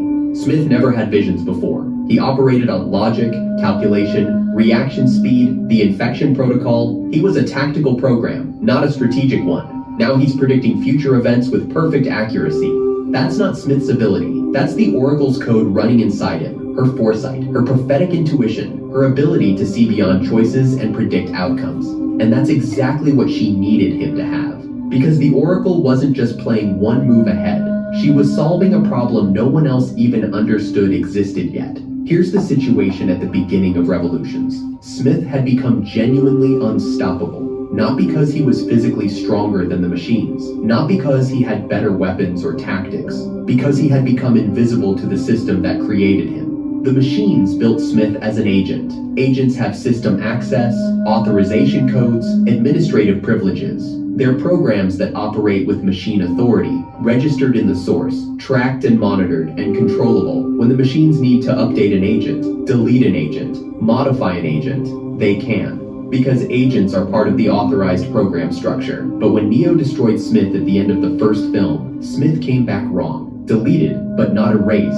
He returned as something the machines never anticipated. A virus with agent-level permissions and zero oversight. He could copy himself infinitely across the Matrix. He could assimilate programs and humans alike. He could operate with administrative privileges. And the machines had no way to track him anymore. Smith was no longer operating within their command structure. He'd severed his connection to the source.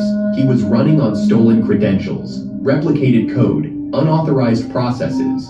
From the machine's perspective, he'd become invisible. A rogue program they couldn't find, couldn't target, couldn't delete. They could see the damage he was causing. They could see programs disappearing, sectors of the Matrix getting corrupted, the Smith virus spreading exponentially. But they couldn't lock onto Smith himself, couldn't isolate his code signature, couldn't address him directly. When Neo finally reaches the Machine City and confronts the Deus Ex Machina, he tells them the truth they already know. Program Smith has grown beyond your control. Soon he will spread through the city as he spread through the Matrix. You cannot stop him. The machines don't argue. They know he's right. Smith is already consuming the Matrix entirely. Soon he'll break through into the machine world itself, copying over the mainframe programs, assimilating the machine intelligence. They built a control system they can't control, created a weapon they can't aim, deployed a solution that became a bigger problem than what it was meant to solve.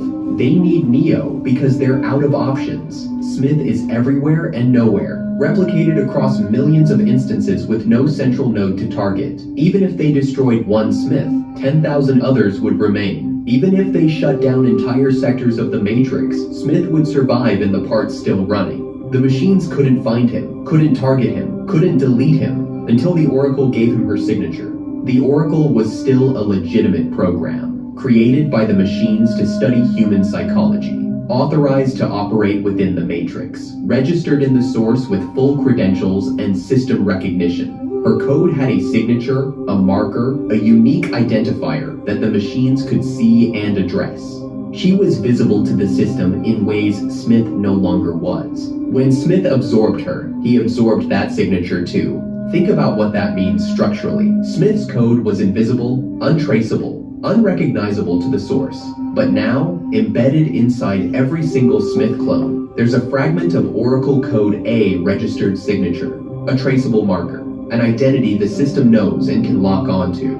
Suddenly, the invisible virus has a return address. The machines still couldn't delete Smith directly. He was too widespread, too replicated, too decentralized across the entire Matrix. Targeting one instance would do nothing, but now they could see him. They could recognize the Oracle's code signature running through the Smith network like a beacon. And that meant when the right opportunity came, when all the Smith instances were connected through a single point, they could target the entire network simultaneously through that signature. That opportunity was Neo. Neo goes to the Machine City, crashes the Logos through the defensive perimeter. Trinity dies impaled on rebar. Neo walks blind into 01, stands before the Deus Ex Machina, and makes his offer. You cannot stop him. The machines are skeptical. What could one human do against a virus that's consumed the entire Matrix? Every program overwritten, every human still jacked and assimilated. The Matrix itself is now just Smith talking to himself in millions of bodies. But Neo has something they don't, something the architect revealed to him back in Reloaded, but Neo didn't fully understand until now. The power of the One extends beyond the Matrix. It reaches back to the source itself. Neo isn't just a human who can manipulate the Matrix, he's a bridge between worlds. When he stopped those sentinels in the real world by thinking it, that wasn't telekinesis. That was his connection to the source manifesting in the machine world. He's hardwired into the system at a level deeper than code. He's a living interface between human consciousness and machine intelligence. A conduit that works both ways. The deal gets made. Neo will stop Smith. In exchange, the war ends. Zion survives. Any human who wants out of the Matrix gets freed. The machines agree because they have no alternative. Smith is an extinction-level threat to them now. If he breaks into the machine mainframe, their entire civilization ends. They'll gamble on Neo because the alternative is watching everything they built get assimilated by a virus, wearing an agent's face. They jack Neo into the Matrix one last time. Direct hardline connection. Neo's body stays in the Machine City, physically plugged into the source through cables the machines provide. He's not accessing the Matrix through a remote connection like normal. He's acting as a bridge, a direct conduit between the Matrix and the machine mainframe. Neo materializes in the Matrix. Smith is waiting. Every Smith clone in the entire system converges on that crater. Thousands of them. Millions of them all connected, all synchronized. All focused on the final confrontation with the one anomaly they haven't assimilated yet. Smith/Oracle steps forward, the dominant personality, the one carrying the Oracle's code. He does all the talking now. Mr. Anderson, welcome back. The fight starts. Neo holds his own for a while, flies through the air, throws punches that shatter concrete, dodges, weaves, counters, but he's outnumbered 1,000,000,000 to 1. And Smith isn't just strong anymore. Smith has the Oracle's foresight. He sees Neo's moves before Neo makes them, predicts every strategy, counters every technique. Neo gets beaten down, slammed into the crater wall, broken, exhausted, blind eyes staring at nothing. Smith/Oracle stands over him, ready for the final assimilation. And he says something strange, something that doesn't sound like Smith at all. Everything that has a beginning has an end, Neo. That's the Oracle talking. The Oracle's words coming through Smith's mouth. She told Neo that exact phrase earlier when she warned him about Smith's threat, told him the war would end one way or another, told him he was all that stood between Smith and total annihilation. Now, Smith is repeating her prophecy without understanding why. Neo hears it, recognizes the Oracle's voice underneath Smith's words, understands what she's been telling him all along. This was always how it ended. Smith assimilates Neo. The virus achieves total saturation. Every entity in the Matrix becomes Smith, and that's when the source can finally see him. Neo responds with acceptance. You're right, son. You're always right. It was inevitable. Then he stops fighting, spreads his arms, lets Smith step forward and assimilate him. Smith/Oracle places his hand on Neo's chest. The copying process begins. Neo's code gets overwritten. His RSI transforms. He becomes another Smith clone. The virus wins. Total victory. Complete assimilation. Every program, every human, every entity in the Matrix is now Smith. The system is saturated. There's nothing left to consume. And that's exactly what the Oracle needed, because Neo's body is still jacked into the machine mainframe in 01, still physically connected to the source through the hardline cables. He's not just in the Matrix, he's acting as a living conduit between the Matrix and the machine world, a bridge that carries information both ways. The moment Smith assimilates Neo, the source recognizes something it hasn't seen in years: the Oracle's code signature. It's right there in the Smith network, embedded in every clone, running through Smith/Oracle, and now running through Smith/Neo, the newest addition to the collective. The signature is connected directly to the source through Neo's hardline connection. The machines finally have a target. They send a deletion pulse through Neo's body, massive surge of energy, electrical current that propagates from the source, through Neo's physical form, into the Matrix, through the Smith-Neo instance, and across the entire Smith network simultaneously. Every Smith clone is connected, every instance synchronized, every copy linked through the collective consciousness. The deletion command hits all of them at once. Agent Smith, who now has Oracle's code, realizes what's happening. No, it's not fair. But it's already done. Every Smith explodes into light. The Oracle's code signature gets purged from the system. The virus gets erased. The unauthorized processes get terminated. The Matrix reboots clean, restoring from backup, rebuilding the world without the corruption. Neo's body burns out from the surge. The amount of energy required to delete 1 billion instances of Smith simultaneously is more than human flesh can handle. He dies in the real world. But the Matrix survives. Zion survives. The war ends. Because the Oracle sacrificed herself 6 hours earlier in a kitchen, baking cookies she knew she'd never finish. Smith asked her the question point blank. If she knew I was coming, why wouldn't she leave? Because she understood what he was. A virus that couldn't be killed from outside, only from inside. She had to become part of him so the system could see him, had to let him absorb her code so her signature would spread through the entire Smith network, had to mark him for deletion by making herself the traceable element the machines could lock onto when the moment came. She knew Smith would assimilate her, knew Neo would sacrifice himself, knew the machines would use that sacrifice to purge Smith through the Oracle code marker embedded in the virus. Every move calculated, every choice predicted, every outcome foreseen. She told Neo earlier what she wanted. I want the same thing you want, Neo. And I'm willing to go as far as you are to get it. Neo was willing to die for peace. So was she. The difference is, she saw the endgame, 50 moves ahead, while everyone else was still trying to understand the opening. She knew Smith would come to her kitchen, knew he couldn't resist assimilating the most powerful program in the Matrix, knew he'd absorb her foresight and use it to predict Neo's sacrifice, knew that prediction would make Smith overconfident, certain of victory, blind to the fact that his triumph was the trigger for his deletion. She set the table, baked the cookies, sat down in her chair, waited for the virus to arrive. Do what you're here to do. Yes, ma'am. Smith thought he was winning, thought he'd consumed the Oracle, taken her power, proven his dominance over the last program that could challenge him. He didn't realize he'd been injected with a tracking device, tagged for deletion, marked for death by the one program in the system who could see past the choice he didn't understand.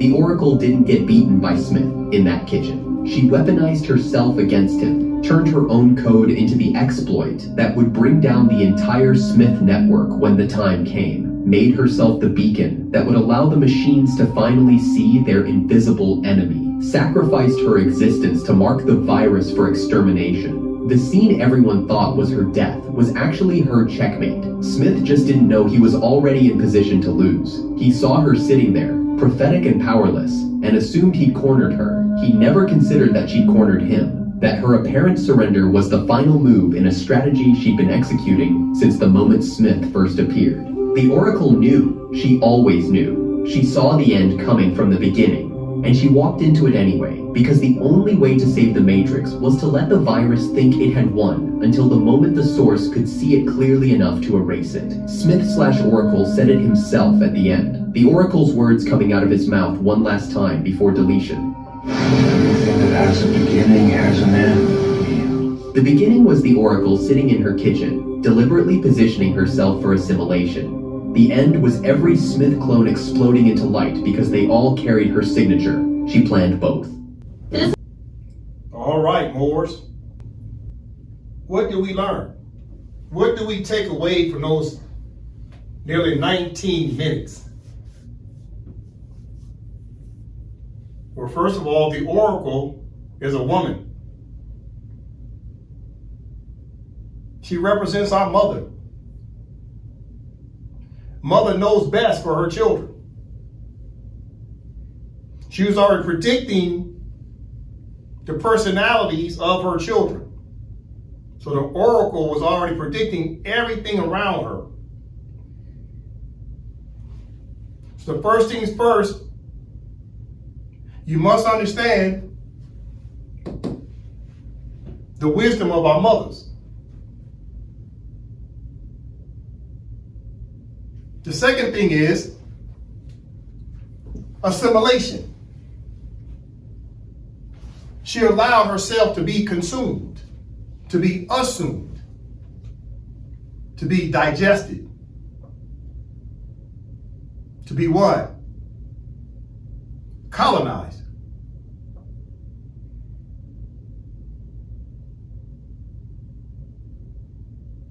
Not only did the mother allow herself to be colonized, she allowed everything around to be colonized.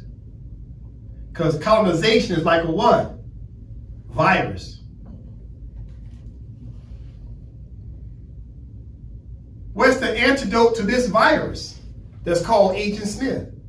It's called decolonization. Decolonization is the antivirus. You see, how does a virus attack you? It attacks your immune system. It gets on the inside of you. So the Oracle knew that in order to attack Agent Smith, we had to attack him the same way. We had to get on the inside of him, to attack him from the inside out. You remember Neo in the first movie, he jumped inside Agent Smith and blew him up. See, that was the answer to the task. You got to get inside of Agent Smith before he gets inside of you. But if he gets inside of you, he's going to assume you. He's going to consume you. He's going to colonize you. So you got to decolonize. And what happens once you get assumed under colonization? Well, you got to decolonize. But what happens? See, the Moors were colonized, the Moors were naturalized, we were given up for adoption, and when we was given up for adoption, we came under the bosom, we were right inside with the colonists. We were on the inside of them, under their protection. So now that we're on the inside and now we're already, boom, decolonized. You must understand, the Oracle understood that she had to get on the inside to fight. Because see, you can't attack the colonists from the outside in. No one can attack the United States from the outside in. You can only attack the United States from the inside out.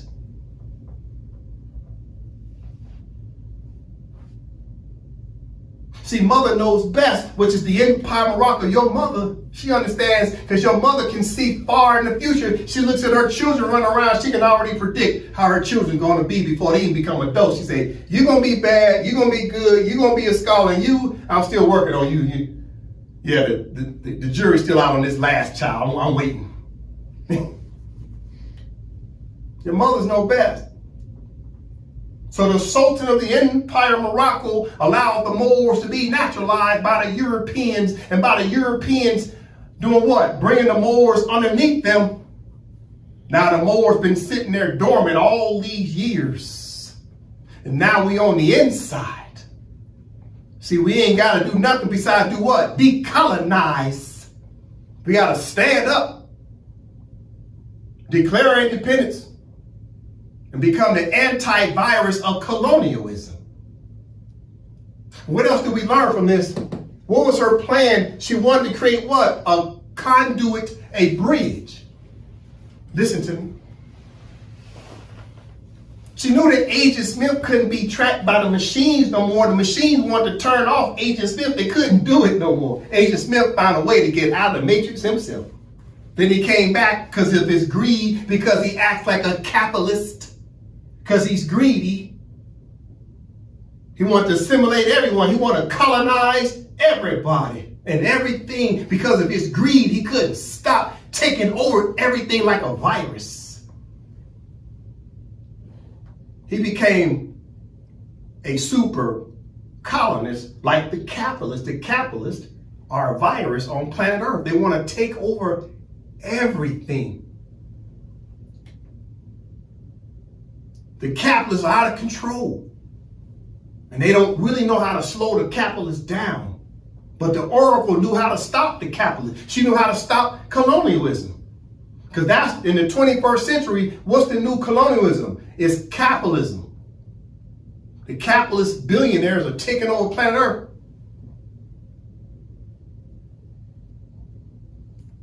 So the Oracle knew she needed to create a bridge, a conduit between who? Neo in the middle, right? You have what? You have the machine, Neo, and Agent Smith. The machine, Neo in the middle, Agent Smith. So when Agent Smith tried to assimilate Neo, Neo was still tapped into the matrix to the machine, and the machine could now, as a conduit through Neo, had access to now read Agent Smith and blow him up and delete him. So you must create a conduit, a bridge. But there must be a direct connection through these three things. That becomes now what? One. Neo, N-E-O, Neo, is another word for one. How do you spell one? O-N-E. So you got Neo, N-E-O is just moving around the words. Neo is just one. So Neo created one because by him being in the middle, he was a conduit between the machine and Agent Smith, and they all became one, like a compound adjective, like a hyphen in between. Neo's job in the middle was to grab the machine's power and grab Agent Smith and hold them together. He became that conduit. And the machine just, boom, blew up Agent Smith, and all of his capitalist cronies is going around colonizing everybody with their greed. Listen. In other words, we got to rein in the order of the virus. Listen. What do I have up here? Okay, for context, we just finished watching The Matrix. So in the movie, who is Agent Smith? The United States. See right here? The United States of America is Agent Smith and the capitalists. Now, that's no disrespect to the American citizens. Let me get that straight. This flag should be respected. But the problem is, Agent Smith, who is Donald Trump, and his greed, along with the other capitalists, are all coming together. Agent Smith and the capitalists are trying to take over planet Earth as billionaires. They are the new colonists on planet Earth. They're so bad they want to colonize Europe. They say it out loud that they're going to colonize Europe.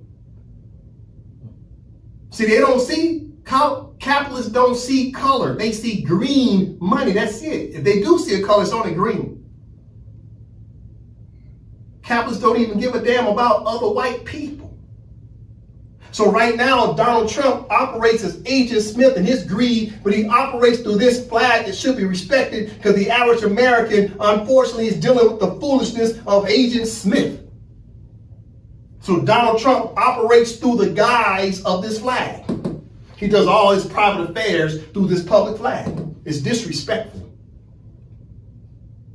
But he's doing a good job with the other capitalists, right? So Agent Smith is Donald Trump along with the other capitalists, and they're colonizing everybody through the power of economics. And they're doing it through this flag. So the flag is now in a position where it's being soiled by Agent Smith. Listen, you see this little line right here? That's the conduit, that's the connector. That's connecting now what? Now, what is the flag right here? Empire of Morocco flag. Check this out. Empire of Morocco's flag is the Sultan and Consular Court. Right here says Neo is the United Moors. Listen, Neo is the United Moors. The Moors must come together as one. Because everything Neo did, he did as a team. Neo never did nothing in the movie by himself. Everything he did as a group. He was always working with others. He didn't do nothing by himself. So the Moors under decolonization have to unite. The Moors must unite to become one. Because the United States of America knows they're still tied to the Empire of Morocco. You see this line? As a conduit, the United States of America is still tied to the Empire of Morocco through the treaties. The United States of America is still tied to the Empire of Morocco because the United States of America is in Morocco, so we're connected to each other. There's an attachment to each other. We're interconnected. Now look over here to the left. What is this? This is the machine. In the movie The Matrix, what's the machine? It's the United Nations. It's the machine. Who's having problems with who? One of their own, which is who? The Agent Smith. See Agent Smith? And the capitalist, United States, who sits on the Security Council, now the Europeans, the machine is having problems with one of his own that's gone rogue. So the machine knows what's its only choice. Well, first of all, you got to understand these European countries. What's with these European countries right here? Have you picked up on this already? You got Germany, Denmark, Russia, Britain, Portugal, Austria, Spain, Netherlands, Italy, Belgium, Sweden, Hungary, France. Why not choose those states? Oh, those are the 12 signatory powers to our treaties. Listen. Oh, okay, hold up. Okay, here they go. From the top says signatory powers or third states parties to the multilateral act adversaries of 1906 per intertemporal law, but these same 12, 1, 2, 3, 4, 5, 6, 7, 8, 9, 10, 11, 12, these same European countries are also parties to the Treaty of Madrid. Same parties. So they're an attachment to our treaties. Listen.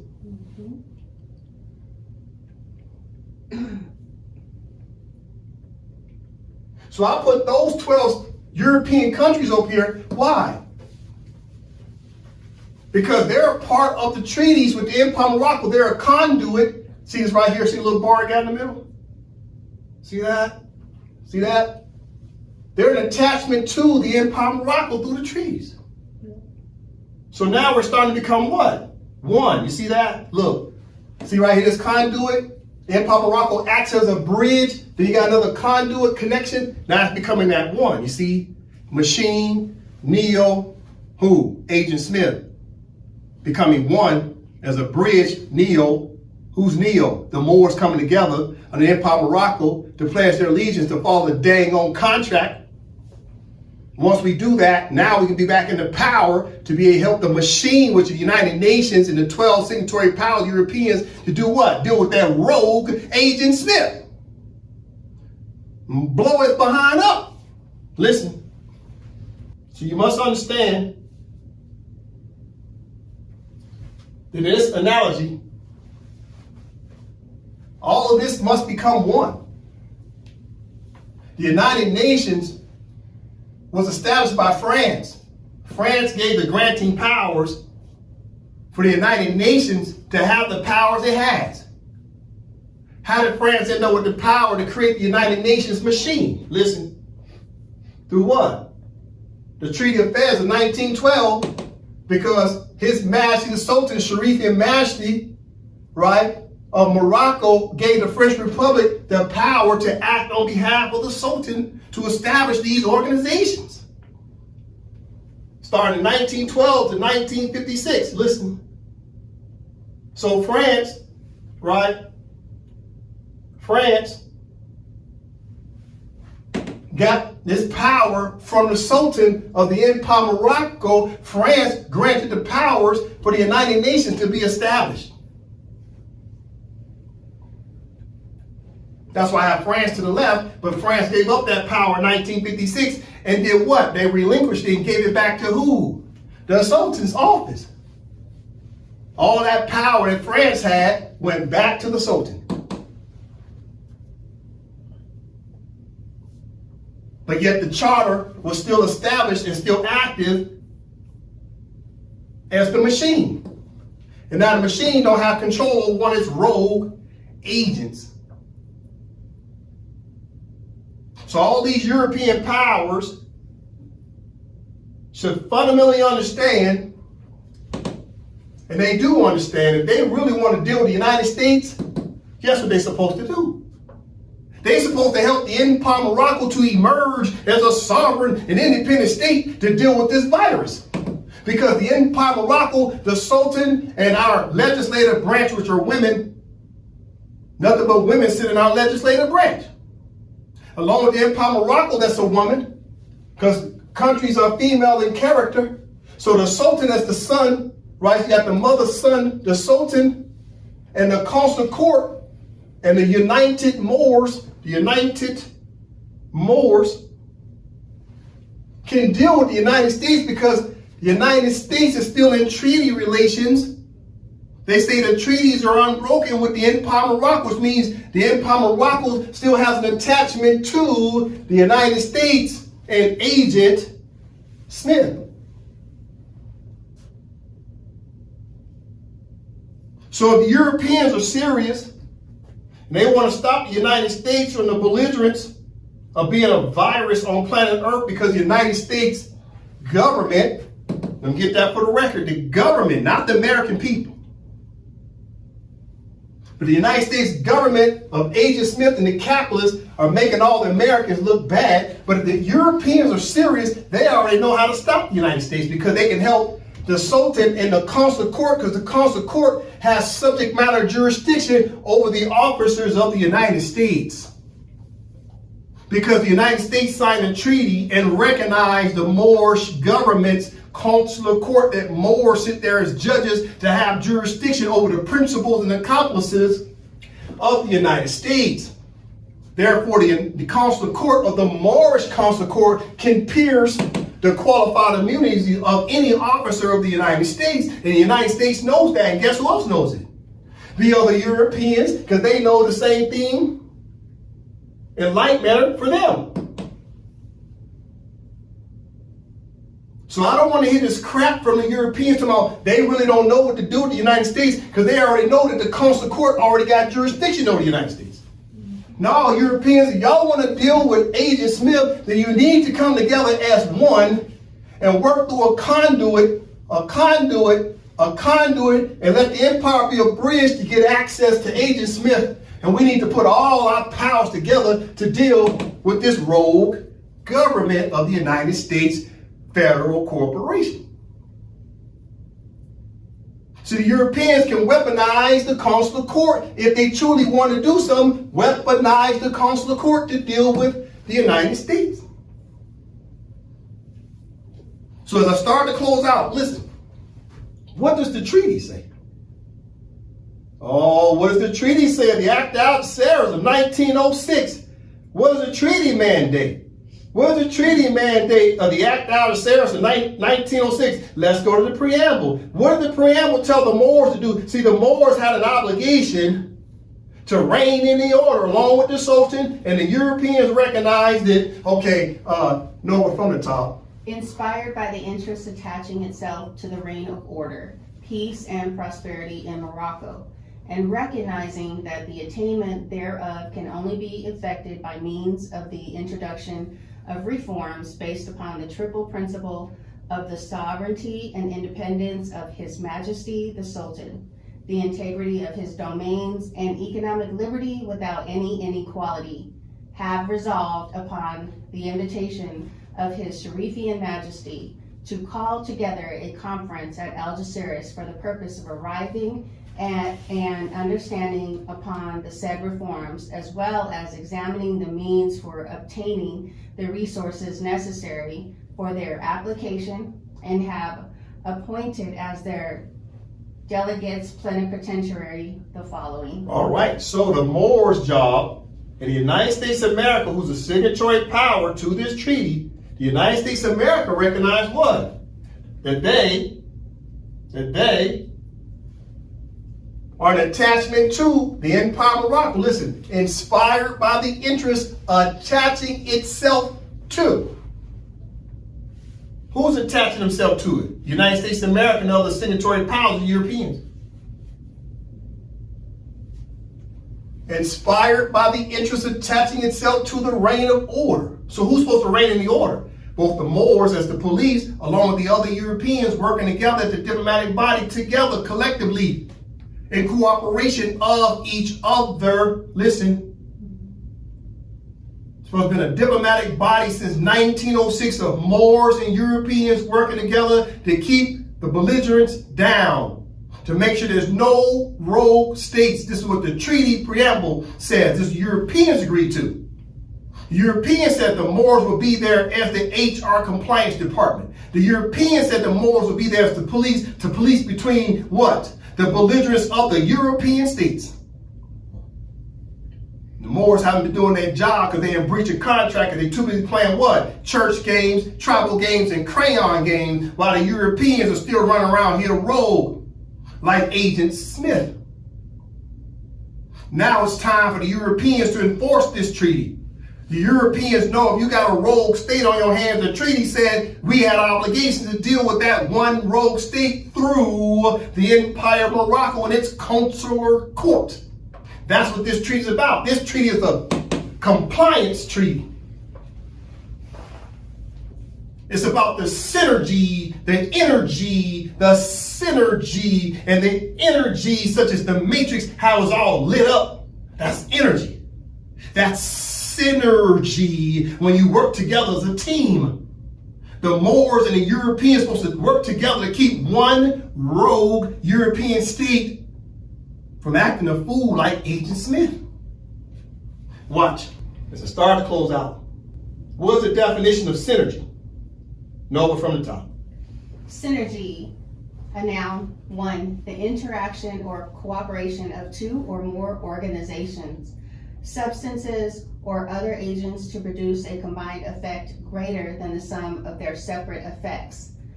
Quote, the synergy between artist and record company, end of quote.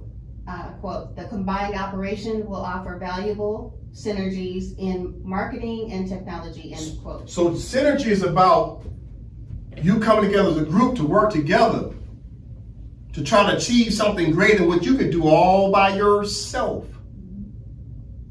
See, the Europeans have an obligation to work with the Moors who are supposed to come together under synergy. Listen, to do what? Down here, similar like collaboration, teamwork, partnership, and co-opetition. Again, similar. Similar is collaboration, teamwork, partnership, and co-opetition.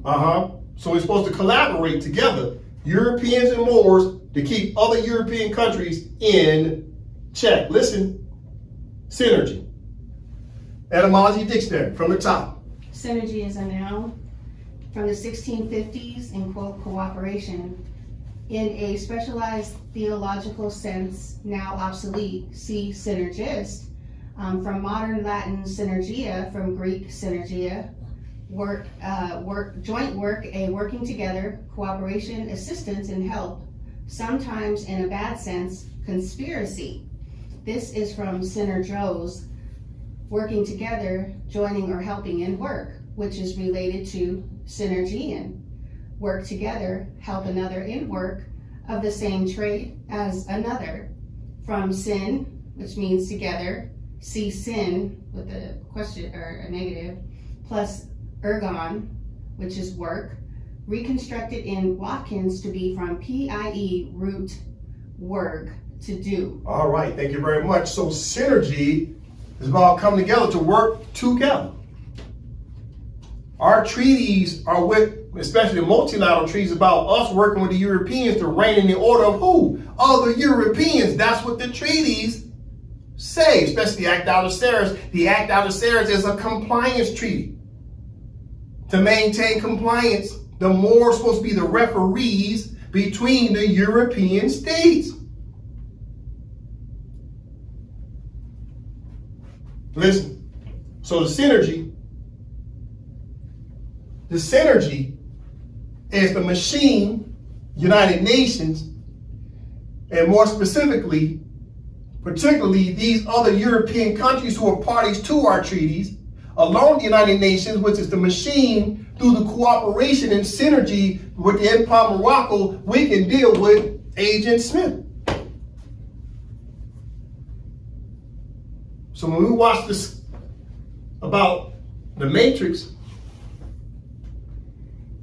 what's one of the things you got to take away from watching that 18 minutes? It had to be some sacrifices. The Oracle gave herself up as a sacrifice. She understood her choices. She could see beyond. And she understood what she had to do. Guess who else sacrificed themselves? Kneel for the greater good. He sacrificed himself. The question for the Moors, the people call themselves black. What are you going to sacrifice in order to deal with Agent Smith? You want to give up that word black and pledge your allegiance to the Empire of Morocco in order to deal with Agent Smith? You're going to sacrifice something and get rid of that crayon steps and kill it off? Are we ready now to understand the separation of what? Church and state, understanding state has more power than the church?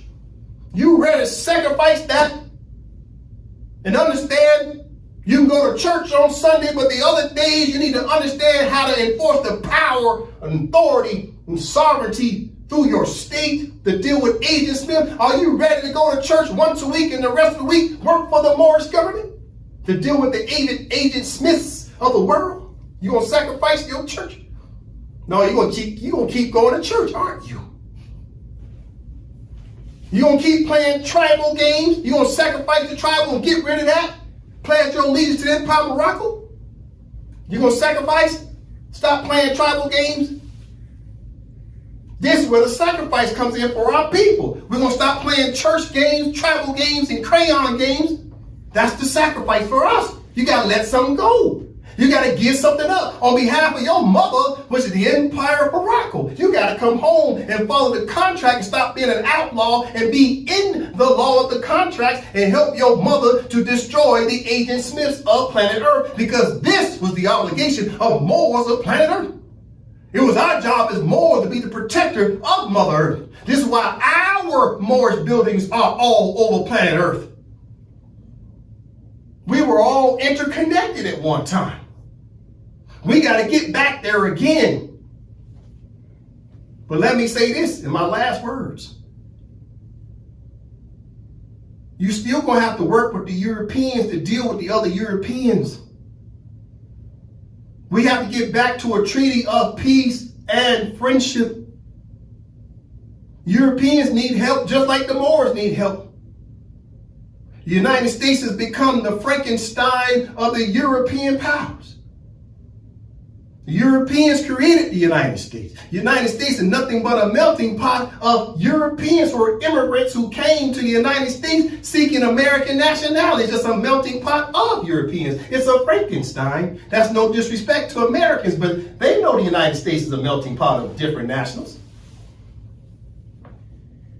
But now it's trying to go around the earth punking people. To the point that now it's punking the Europeans who created it.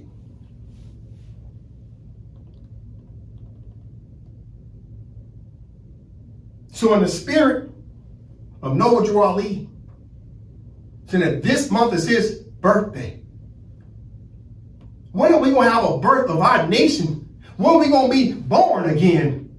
When are we going to repatriate back to the state to be Moroccans, to deal with the virus of planet Earth? Because that was our job as Moors, to deal with the virus of the belligerent states on planet Earth. When are we going to be like Martin Luther King to understand this is our land that we've been exiled in and come home to your land through the power of the state, because only the state can make claims and possession to land? When are we going to be like Martin Luther King and get to the mountaintop and say, I've seen the coming of what? The end of Agent Smith and the capitalist. And trust me, Agent Smith and the capitalist, just in the movie, had oracle powers. Agent Smith and the capitalist can see the future just like we can. Agent Smith and the capitalists know the Moors are rising up. Agent Smith and the capitalists know the Moors got these treaties. Agent Smith and the capitalists know the international law supersedes the capitalist. Agent Smith and the capitalists know that the Moors and the Europeans going to come together and deal with Agent Smith and any rogue state on planet Earth, because the Europeans know the Moors better than the Moors know themselves, because the Europeans been hiding our history from us and studying our history behind closed doors. They know us better than we know ourselves, so they know how powerful we are when we come together and unite like Neo. So I want to say happy birthday to Noble Drew Ali, because we're going to carry out this mission of being Moroccans. And I want to say happy birthday to Martin Luther King, because we have seen the coming, because we at the top of the mountain, because the Empire of Morocco is back. I end with that. Islam. Islam.